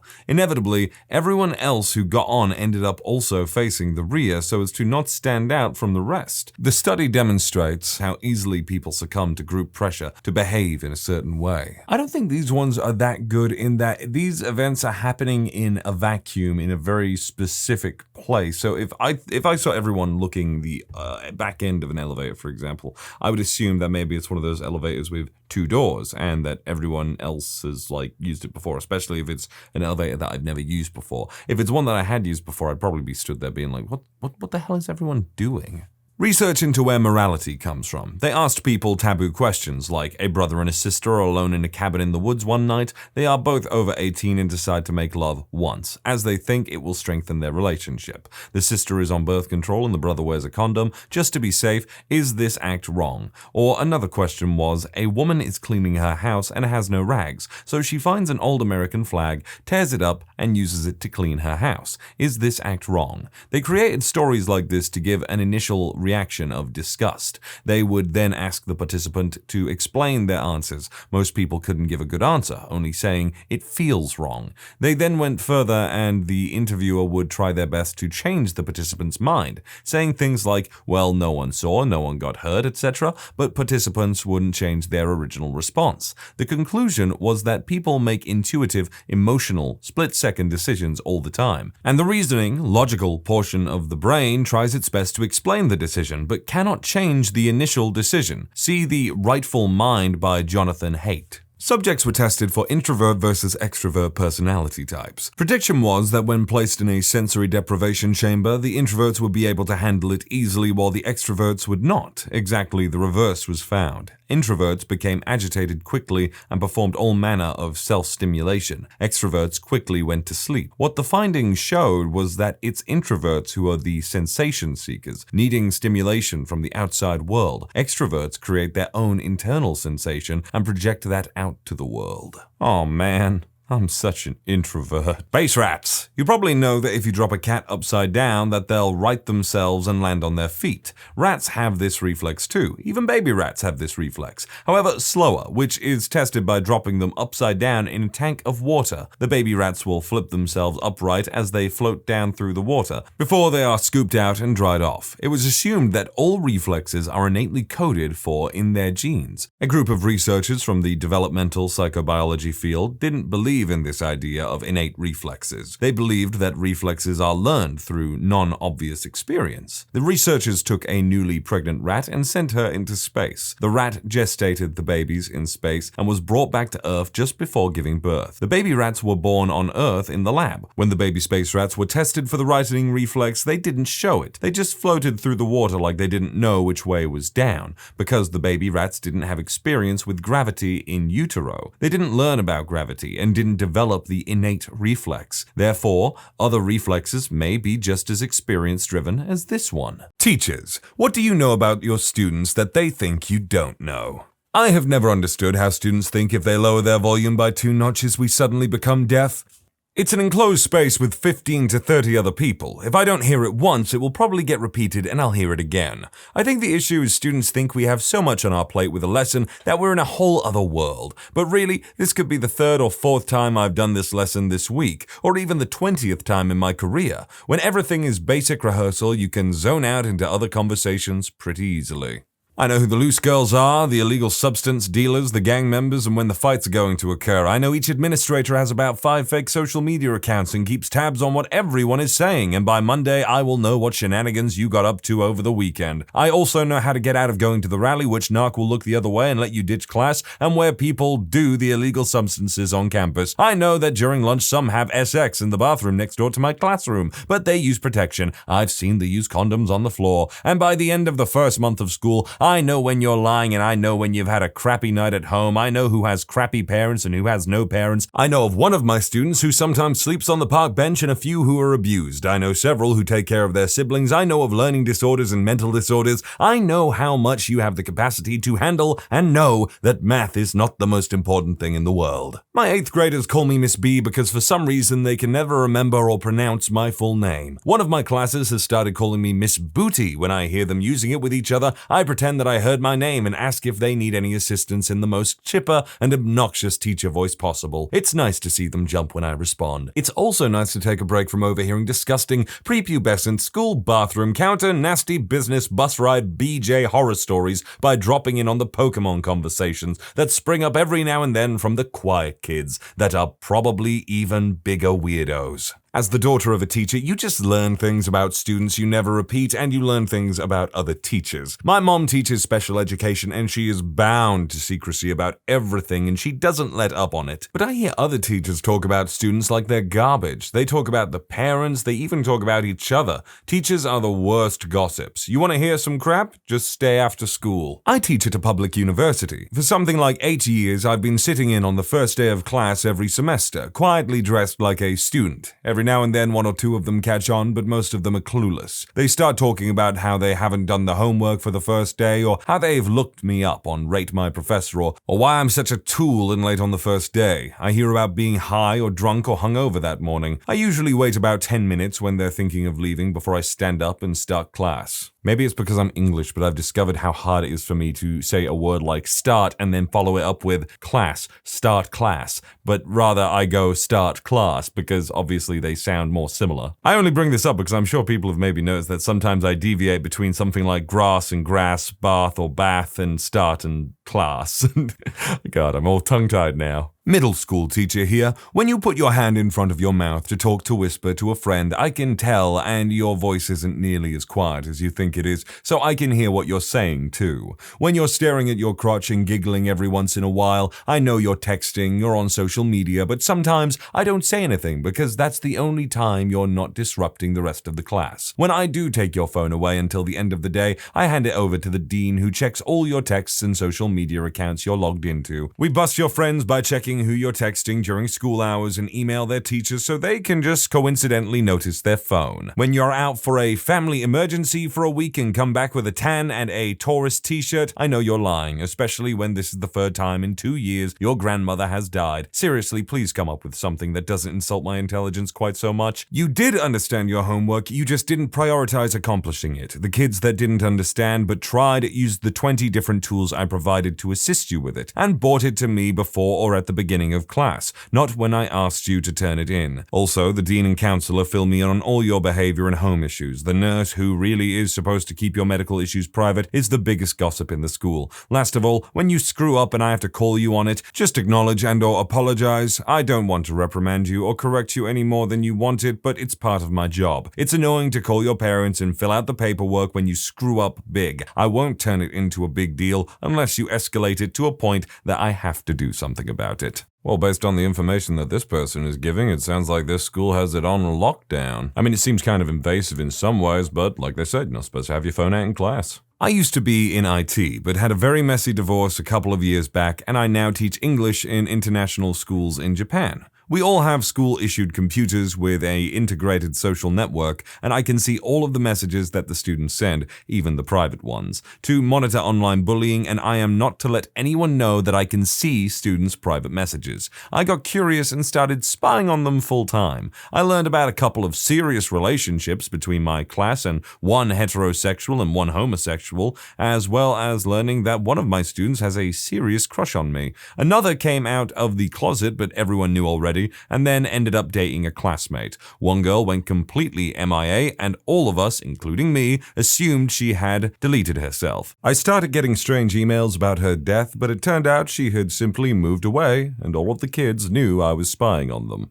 I live and teach high school kids in a small town, and one of my students, just this total sweetheart, wonderful girl, is dating the scariest guy I have ever seen. Huge dude, lots of tattoos and piercings, way older than her, drives a souped-up deathmobile around town, that kind of thing. Just all around a sketchy guy. It's big school gossip. Everybody knows and talks about it all the time. This student definitely enjoys the attention and always drops hints about what a bad boy he is. Late one night, on a school night, I pulled into a convenience store parking lot to pick up a few things and notice his car there. They walk out of the store together and get back in the car with ice cream. He picked her up from school and bought her ice cream, and they were just sitting in his car being adorable and sweet. When I got out of my car to go to the store, I could hear that they were listening to show tunes. Best part, we ended up driving out of the parking lot at the same time, and the guy spotted me and gave me the friendliest hi ever. Don't judge a book by their cover, I suppose, but it's kind of worrying when kids in high school are dating people who are significantly older and not even in education anymore. I mean, heck, I remember one guy who got absolutely roasted when he was in year 11 because he was dating a year 7. So that's like, an 11 to 12-year-old dating a 16-year-old, which is definitely sketchy.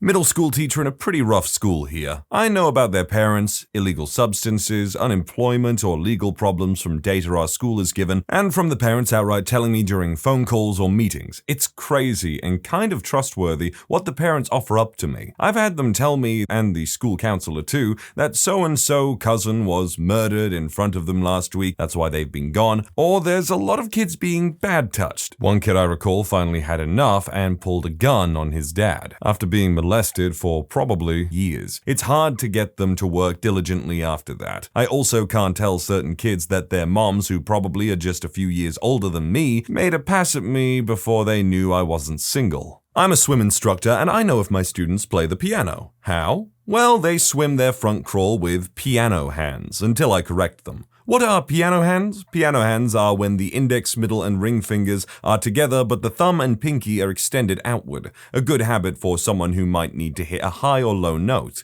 I also have a psych degree, and my understanding for why this happens is due to interference from similar neural substrates in the cerebellum. I also have had a student with flute hands, and my boss has hockey hands. You should see the look on my students' face when I tell them I know they play the piano. They think I'm psychic.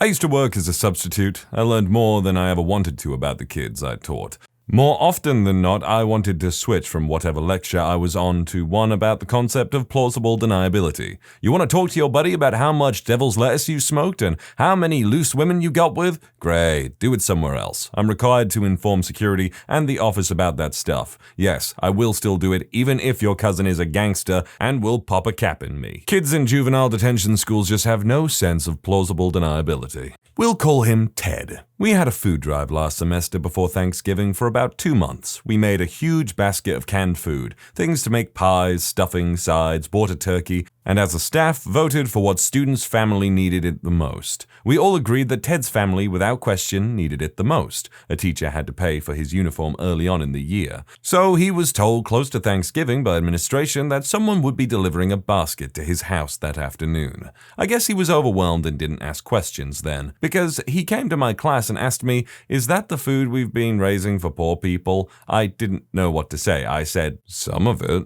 "So was it a random thing that I'm getting the basket?" I knew what he was asking, so I said, "Oh my goodness, you won?" He acted surprised. I said, "Man, I'm jealous. They put a basket together with the food left over they didn't donate and picked one person from our program in a drawing and you must have won it." He was totally pumped. Before my class was over, I went to his next 4 classes and told the teachers to play along with the raffle story. They did. He doesn't know. Still a little annoyed that the admin told him. I feel like it could have been a left at the front door sort of thing. I love food drives and little stories stories like this. It really does warm my heart. The amount of crap I overhear is ridiculous. I know which of my students hosts all the parties, and who made out and or hooked up with whom at said parties. I know who does the illegal substances. I know who does the illegal substances and doesn't think that the teachers know they do the illegal substances. I know that one of my students gives crappy BJs to a student in another one of my classes. I know who cheats on everything. Sometimes it's the goody two-shoes kid. I know that at least 3 students have agreed that they would totally tap that, meaning me. They think I'm oblivious. I have excellent hearing. Being a teacher, it would be really uncomfortable if students were just talking about what they'd want to do with you like that a lot. That would be really like, oof. I was a TA to the same teacher for 4 years in high school. I was really uptight at the time and asked her why she didn't mind when the same dude left class every single day with the pass for at least 20 minutes. My teacher said it was because he was making out with his girlfriend in the stairwell closet, and so help her God if I interrupted them because she was the best he was ever going to get. Teachers know your stuff, man. That teacher's a real one. Such a good wingman. I'm not currently teaching, but when I was a student teacher, what I was surprised to find out right away, and all you who are still in high school should know this, is how easy it is to tell when you're being lied to. I mean, teenagers are terrible at lying. I absolutely knew when I was being lied to. But here's the thing, kids. If they don't call you out on your lie, it's not because you succeeded in being convincing, it's because you're probably the 50th person that day to do so, and it's seriously just not worth the effort over something small. This one girl would ask to go to the bathroom almost every day to see her boyfriend who had a different lunch than she did. She'd usually be gone only 5 or 10 minutes, so I frequently let her do so. I used to do exactly the same thing in school, so I know how it is. She did her work, so she earned my discretion on that case. Pro tip, if you give, you get. Put in the effort and you will have bargaining chips. Also, I just want you guys who are still in school to know this. Your teachers know how to keep a professional distance, but they are not robots, and they are not blind. They see what's going on with you, and they care. I cried at least once a week over my students. I only taught for a short time, and now, 2 years later, I remember all my students' names, would recognize them on sight, and remember who made me cry. Oh, no, not that tactic. I always hate it when people don't yell at you for doing something wrong, but they're just like, I'm disappointed. And it's like, no, don't do this to me. That they're in gangs and which gangs they're in. Really, you ask to borrow a pen, but you don't want to write with the one I give you because it's blue? You can't sit in a blue chair, but you're not in a gang? Nah. It's actually really sad. I've only been teaching for 5.5 years, and 2 of my former students have already been killed in gang-related violence. Middle school ESL teacher here. For the first month, I didn't tell my students I spoke Spanish. I'm white. In that month, I heard more about my butt than I ever wanted to know. Also some gossip, love lives, hate for school, the usual. How did my students not know that I speak Spanish if I'm an ESL teacher? The majority of ESL teachers, i.e. American teachers in China, Japan, or other Asian countries, do not know the native language. The accepted practice for ESL instruction is called English immersion. It basically means that all class time will be in the desired second language, in this case, English. ESL teachers use instructional methods such as TPR, fancy way of saying hand motions and body language, and other such methods to help level 1 students learn the basics. You'd be surprised how much you can learn by just pointing to things and saying the English word for it. How did I finally tell them? I did a class at the end of the month on the differences between English and Spanish. In Spanish, I just acted like nothing was different, asking questions in Spanish and instructing in Spanish. A more glorious feeling would be hard to find. How did they react? Jaws dropped, chaos ensued. Several students asked me if I spoke Spanish. I said in Spanish something like, how could I speak Spanish? I'm a gringa. 2 students apologized after class for saying inappropriate things in class, and one particular vocal student ran out of the room and allegedly tossed his cookies in the bathroom. Hilarity ensued. Needless to say, I now have a great relationship with my students, and they know not to mess around when I'm in the room. I'm a high school teacher and have a class Twitter that my students can follow for homework updates, links to presentations, quizzes, etc. I told my students, don't ask me to follow you on Twitter because I won't. Not only do I not have the time to read your tweets, there are some things I just do not want to know. Your personal lives are one of them. I lied. After about 40 students followed, I went and snooped on every single one of their profiles and read all of their tweets. So much regret. So much. So what you're saying is you're a liar. One thing I know for sure is when my students are high. I've smoked quite a bit back in the day and therefore know all the symptoms and lingo. I totally mess around with them when they are stoned, not only because it is hilarious, but also in hopes to discourage them from smoking before coming to school. If I know it becomes a problem with any of them, then I will have the serious discussion about how you may not remember what you and your buddies talked about all those times when you were high, but you will sure as hell remember whether or not you passed my class. But for the most part, the stoners don't come to class too often and wait until after school. Teachers have huge amounts of access to students' information. We gossip more than students do. We know everything. Who hooked up with who on camp, the weekend, in the holidays. We know about makeups, breakups, and everything in between. We know who smokes. We know who is doing the illegal substances and who is getting up to mischief. We know kids' asexual and gender orientation, sometimes before they do. It's mostly just from listening in class. Kids seem to think that teachers can't hear personal conversations or that we don't pay any mind to them. We do. Working at a high school is like living on the set of a soap opera. I still can't believe how devastated I was when my favorite couple of 2012 broke up. It was torturous. You know what? I get it. You've probably not got much going on. You're just doing your work. And it's like, all the little bits of drama and whatever you hear is just a little bit of entertainment in the day to get you through work and keep you occupied, I guess. My boyfriend is an elementary school teacher and he says that he knows way more about students' personal lives than they think. Like their parents tell them their problems with poverty, immigration and stuff.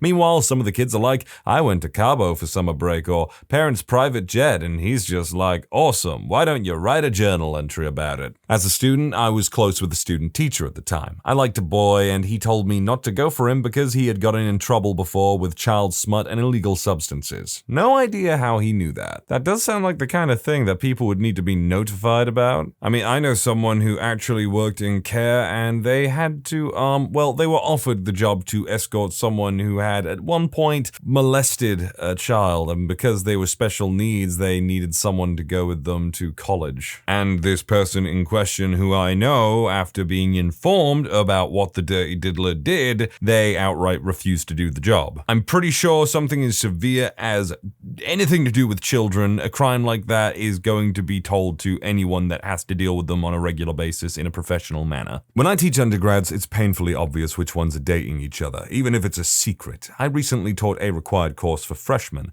and one of my students would give me outlandish excuses for not having been in class. He had a breakup, 2 dead relatives, and was flown across the world to save his family business, all in one semester. Oddly enough, his work was pretty good. I had to sit him down and explain that I really didn't care where he had been as long as he was showing up to reviews with completed projects, and that a long-winded explanation was unnecessary. The look on this teenager's face when I told him, I'm going to be out today, was perfectly reasonable, priceless. As for when I'm teaching graduate students, I definitely do know hardly any of you little buggers have read the material beyond a thesis statement, unless you're PhD students sitting in on a master's level seminar, and in that case, I do know that you love the sound of your own voice more than Frank Reynolds loved rum ham. So shut up, you're ruining the class for the people who actually need it. Inner city middle school teacher here, I know everything my students gossip about during class. No, not because I have supersonic teacher ears, as many of my students suspect. No, not because that smoke detector in the corner is actually a camera, as I convinced them of earlier this year.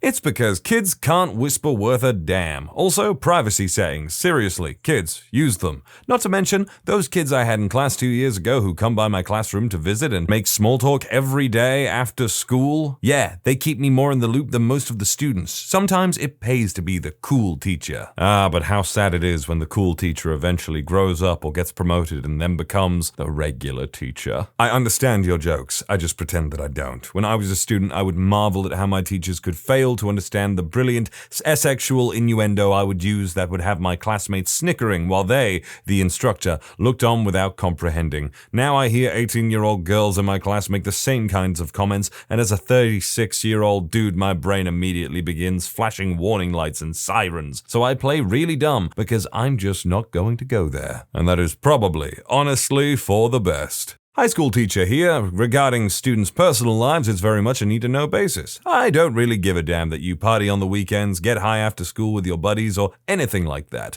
The thing is that as teachers, we are mandated reporters for a lot of things. The less you know about stuff like that, the better. No teacher snoops Facebook for this very reason. If I see a student ripping a bong on their profile picture, I have to do something about it. That and perusing Facebooks of 14 to 18-year-olds is creepy as hell. What I do know is the stuff I think is necessary. Which students come from disadvantaged backgrounds? Who comes from a two-parent home? Behavior and academic histories. The last thing you want to do is call home. A woman answers the phone and you assume it's a kid's mom when it's their sister who doubles as their primary caretaker. You don't want to tell kids that they should go on the school field trip and they come from a very low-income home. A lot of kids probably assume teachers don't know stuff like this, but most of us go out of our way to make sure they do. I also know which teachers' classes you're a butthole in. You don't really want to say anything about that to the kid either, because frankly, some teachers are buttholes and they have it coming. What did you totally misunderstand as a kid? When I was a child, we would go on a plane every time we'd visit Mexico, so I assumed Mexico was actually located in the sky. What? I used to believe that when you turned off the TV, it would pause. Was really upset when I would come back from dinner and my show would be over. That's so cute. I thought it was Pizza Hot, not Pizza Hut, until I was about 16 years old. I feel like such a douchebag laughing at these. Okay, I'll do one myself. When I was a really young boy, I didn't think we lived in England. I thought we lived in America because of all the American television I would watch, because I was a dumb butt. I would literally insist to my family, no, we live in America. We have dollars. I don't know why. I just didn't want to believe them. Oh, this one's gonna be fun. SX. I had a massive misunderstanding of SX that could have severely injured my adult life had it not been corrected. When I was younger, I was obsessed with biology and animals, so I knew how everything fit together. But those damn Hollywood movies messed up my perception of how humans actually did the horizontal limbo. In movies, couples get all hot and heavy. The screen fades to black and they wake up naked together. I guess I filled in the blanks with my 7-year-old brain and thought that after you got aroused, you just fell asleep naked together. And the penis just sort of autopiloted itself over to the vagina, threw up and snaked back. So when people said they were sleeping together, I took this literally. Made for an awkward encounter with my dad when I was 12, when I suggested he just go to sleep with pants on instead of getting a vasectomy. I thought that when you grew up, you got a special card that allowed you to go to the bank and have some money printed when you needed some at the ATM. And when I heard about guerrilla warfare on TV, I thought it meant that there was an army of really angry guerrillas in other countries starting wars. I used to think that kidnapping was kids taking naps. I was very surprised as a kid to find out babies weren't pooped out and women had more than one hole. That if you got shot anywhere on your body, you would automatically die. I thought you had to marry someone who was born on exactly the same day as you were. I thought that God punished bad people and rewarded good people. Boy, was I wrong. When my parents used to talk about how things were black and white when we were watching TV, I thought they were talking about the whole world was black and white and wanted to know how everything was colored to what it is now. I had pictures of people painting grass in my head and thought this was the way the world was now colored. That'd be really trippy. One day you're like walking along and you see some grass that's just freshly grown in and it's all black and white, and then some people in a black van come in with a paintbrush and bucket and like paint over it, and they look at you and they're like, shh. The concept of race. In the second grade, there was this little poetry contest, and the prompt was to write about the human race. I wrote about a bunch of people running. You know what? I think we'd all be better off if we just thought like this young man once did. I thought the actors actually died when they died in movies. Okay, no, I get that one. I totally get that. I mean, I remember being such a little dummy. I remember liking Star Wars, loving Obi-Wan Kenobi, and when my mom told me, oh, Obi-Wan Kenobi is the old man as well, you know, I'm like, no, he's not. Obi-Wan Kenobi's young and cool. I think really I didn't want to believe that he then turned into an old man and died. When 9/11 happened, I thought that the reason my morning cartoons weren't showing was because of plane had crashed into the building that made the cartoons. I thought the island Martha's Vineyard was owned by Martha Stewart. When I was about 9, Nickelodeon advertised a Nick Takes Over Your School contest. The commercial was filled with kids playing games, teachers getting slimed, etc. I was terrified that my school might win. Nick would take over for a full school year and that everyone would get held back a year since there didn't appear to be any learning going on in the commercials. The Civil War. Little kid version of me couldn't understand why America was fighting over forks, knives, and spoons. What do they mean by that? Like, does anyone have an explanation for that? Please do say. I thought the car somehow knew whether we would turn left or right. I was amazed by those turn signals. Why Walt Disney wrote his last name with a backwards G. It does totally look like it says Gisney. Or would it be Gisney? That $20 was a lot of money. I thought firemen burned down buildings. This was because when I was 5 or so, our neighbors sold or donated their house to the fire department to help trainees. So every day for like a week, the fire department showed up and lit the house on fire. I guess I somehow missed the part where they then put the fire out. So for years, I was scared of firemen and thought they set houses on fire. It didn't come out until sometime later my parents gave me the whole, if anything bad happens, call the fire department talk. When I was young, I knew people did things on purpose when they meant to do them. I thought the word was unpurpose, though, and so naturally the opposite of unpurpose was purpose. Once in first grade, I was sent to the principal and I kept insisting that I had committed said offense purposely. I thought Harry Potter was about bunny rabbits because Beatrix Potter wrote Peter Rabbit, so by the laws of word association, it was a series of books about little rabbits going on adventures with their friends. Ah, the word association game is a boy. Yes, I'm familiar with it. I remember not knowing that all the Final Fantasy games were set in different universes up to a point, except for when they decided that it was going to be a sequel, whatever. And I just assumed that any blonde main character that I saw was like Cloud with a different haircut because Cloud was the first protagonist I knew about in the franchise. I used to think people died on their birthday because the headstones I had seen didn't have months and days, just how many years. There were 2 boys in my pre-K class named Juan and Raj. I called them Juan and Garage instead. No wonder they never shared their toys with me. I thought there was a government agency called the Management for Your Protection because toilet seat cover dispensers always said, provided by the management for your protection. Whenever I was in the car with my parents while stuck in a traffic jam, I would wonder why the person first in line was going so slow. If only that jerk sped up, we would all move faster. Oh, I've been there. I was convinced that white dog poop in the backyard was dinosaur fossils, and I believed that my dad fought a guy in a boxing ring to win my mom. I was staying at my friend's house for the day once and had one of those annoying sneezes that just don't come out no matter how hard you try. I told my friend about it and he told me that if I had a sneeze stuck and I couldn't get it out that I could die.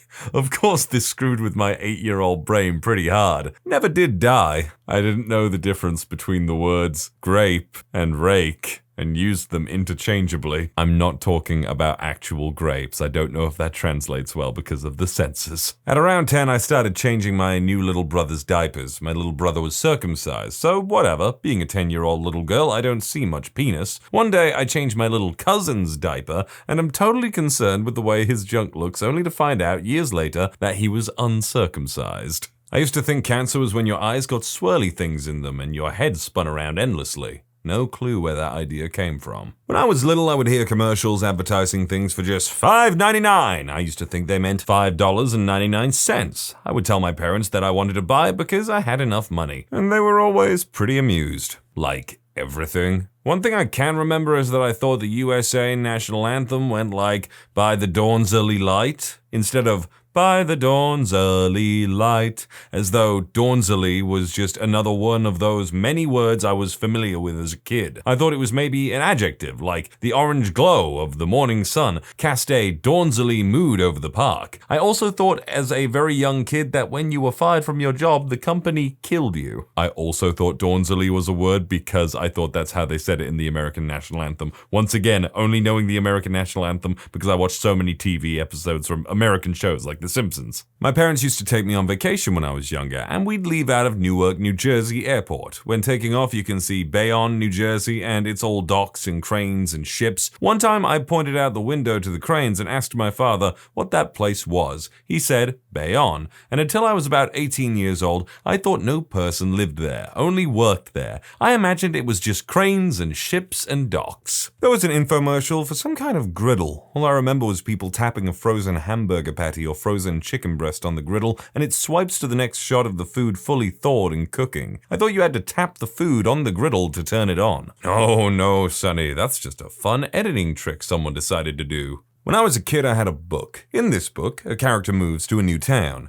To do this, the family has the house lifted up and placed on the back of a truck and driven to an empty piece of land in the new town. I was convinced that this is what happened whenever anyone moved. What really got me was that other than this, the book was really plain and normal. See Jim run type stuff. It wasn't some kind of fantasy book or anything. We moved from a decent house with no yard to a trailer with a nicely sized yard. I was confused but thought it was just taking a long time for our house to arrive. No, we just had to actually live in the trailer. Biracial babies. I thought they would come out swirled. I don't know if this is controversial to say, but that sounds cool. Why my parents, when together, ever needed privacy. I thought I was supposed to sprout a second penis to match my two balls. I don't know if anyone remembers the kids' voices that answered the questions that Steve asked on Blue's Clues. Well, I thought those were just other kids that were watching the show at the same time, like there was some kind of microphone on the TV that would pick up my voice, and other kids watching would hear. So I used to whisper dirty words into my TV real quiet with my hands cupped around my mouth so my mom wouldn't hear, but the other kids watching would. I thought the lyrics to Dirty Deeds Done Dirt Cheap by AC/DC were Dirty Deeds and the Thunder Chief. You know what? I'm pretty sure that I also grossly misheard that song and thought it said something else as well. I overheard my mom and dad talking about having to fire someone. I thought it meant they were going to set him on fire. The fact that they were upset and serious about it added to the illusion. I thought I must have two stomachs, one for food and one for drinks. How else would the food know to come out one hole and the drinks out another? When I was 5 in 1996, I thought for some reason that 1997 was 1,000 years in the future. So one day, my parents were watching local news, and there was a story on a golf course that would be completed in 97. And my thought was, you idiots, we'll all be long dead by then. Why does a golf course matter? When I was a kid and my mom didn't want me to watch something on TV, she would tell me that it was a scary show or scary movie. Well, I somehow got it in my head that the 2001 Planet of the Apes film was the single most terrifying movie ever made. I didn't see it until I was about 11 or 12 and then understood my mom's parenting techniques. I mean, good lord, I would not want to have to live through the ape-human war. God, that'd be terrifying, horrible. Why women's bodies didn't return to the former state immediately after giving birth. I told my mom she was still fat as we were leaving the hospital after she had my sister. Damn, kid. Harsh. My boyfriend told me this. Backstory. He was raised by a single mom and had 2 siblings. So my boyfriend overheard a conversation with his mom and babysitter. Apparently, they had a mutual friend who had a few kids. His mom sarcastically says, if she shakes hands with a guy, she'll get pregnant. Being a child, my boyfriend was obviously horrified. It took his mom a long while to figure out why he wouldn't shake hands when meeting people. My cousin had a chore chart of different categories like bedroom, bathroom, etc. The last category was labeled miscellaneous, and I always thought she had a neighbor that she did chores for and her name was Miss Alanius. Childbirth. I thought my dad would be able to have babies. They still have a good chuckle every time they tell that story. Marriage. I thought you had to find someone with the same last name to get married. It didn't help my parents didn't correct me on it. More so because they have different last names and were common law married until it was abolished a few years ago. I figured my parents were rebels. It's not the weirdest assumption kids have made about what constitutes getting married or how you get married, I guess. Autism. I always thought autism was like a license to drive cars. Autoism. I believe that you had to get diagnosed with autism by a doctor so that you were fit to drive. Makes sense, right? On television, informative autism commercials would constantly air and there would be a test crash dummy impacting a car. I thought that if you didn't have autism, you wouldn't be able to drive and you would get into an accident and turn into a crash test dummy. It all made sense a few years ago. I still don't have my license. I was 17 when I learned my favorite animal, the jackalope, wasn't real. I totally get that. It is mundane enough, it is plausible enough that it's like, yeah, that could be real. I think I might have been around the same age or older. I was 50-50 for a while though. I remember saying to my friend, hey, a jackalope's real? And he even looked at me and was like, I don't think they are they? And we both looked it up on the internet. And so, yeah, rabbit with antlers, it's plausible. I get it. I have a couple that I have my parents to blame for. They made me think that you can unlock the car by voice command and always got me to shout, unlock, as they would unlock it with their remote. Sadly, this went on for much longer than it should have. Second, when I would be at my mom's work, she would tell me to cover my eyes completely with my hands while she made photocopies of any documents because she said I would go blind. I think I was between 5 and 8 years old. They make fun of me from time to time, but I apparently had no reason to not trust my parents. Back when I was a little one, about 4 or 6 years old, I was forced to go to Sunday school. During our Sunday school sessions, we would all sit around a large lady talking about Jesus and all of his crazy antics. I wasn't much for listening, but knew I should probably get some key facts in case I am asked what I learnt in Sunday school. This particular session, we were learning about Adam and Eve. To summarize the tale, there is an apple which caused bad things to happen when you eat it, and 2 naked people. Anyway, fast forward to the next weekend where our family is hosting a family get-together. South American families have a lot of relatives. As my mother is showing people around our yard, she plucks out an apple. I smack it out of her hand and proceed to explain why she couldn't eat the apple. I had gotten the notion that somehow Adam and Eve became naked by eating the apple, and there was no way in hell I wanted to see my mother naked. Anyway, to this day, I can't eat apples in peace around my family without some sort of wisecrack. You should have paid better attention. It kind of reminds me, though, of how one time me and my friend got through a class where we were learning about the book Great Expectations, where we didn't actually read the book, but instead we referenced the episode of South Park where they did Great Expectations by subtracting and deducing what was too crude to be legitimate for the original work, and we actually got through the class really well. My dad was such a terrible highway driver that when we went on our annual vacation, he inevitably got into a car accident, usually a minor fender bender. I thought that every trip needed to include an accident and would pester him while on the road.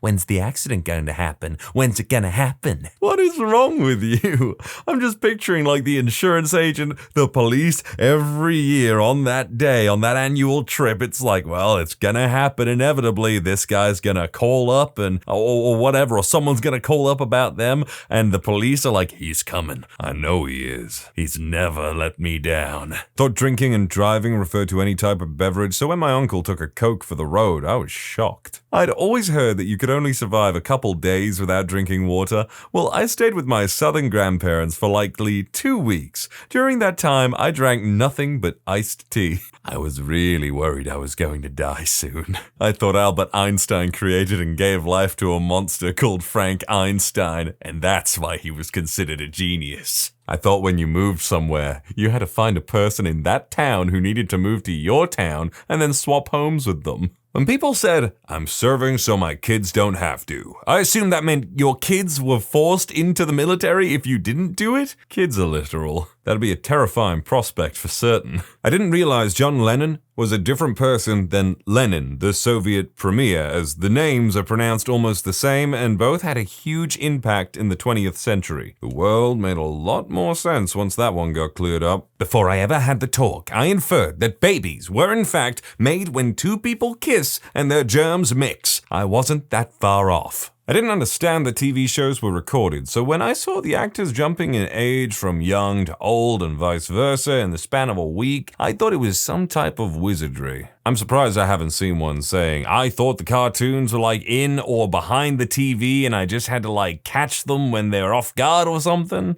I was raised very Catholic. For some reason, I thought a person's torso was called their body, so when I learned that when people die, their bodies stayed on earth while the rest of them went to heaven, I thought upon death a person's head, arms, and legs flew off and went into the sky. I also thought people had funerals for torsos. It was pretty metal. What a charming mind you must have. I mean that legitimately, by the way. I thought for a very long, almost too long time that an only child was pronounced lonely child because they had no siblings. When I was in pre-K, I was walking down the hall to recess, just chilling out with one of my friends, when I saw one of those handprints made out of paper with a student's name on it. You know, the ones you have all your kids make and then you put them on your door. Anyways, the name on this one was Jesus. Hey, look, Jose, there's a kid named Jesus. It's Jesus. I've read my children's Bible 5 times. I think I know how to say Jesus. No, it's a Mexican name. You just say the J like H, like with my name. Jose does not have a J. I know how to spell my name, man. And I know how to spell Jesus. We fought about it for at least 5 minutes. I was not a fun kid. I thought everyone lived to the exact same age, like my brother taunted me for being 3 years younger than him, but in my mind it was no sweat because I was going to be alive for 3 more years after he died.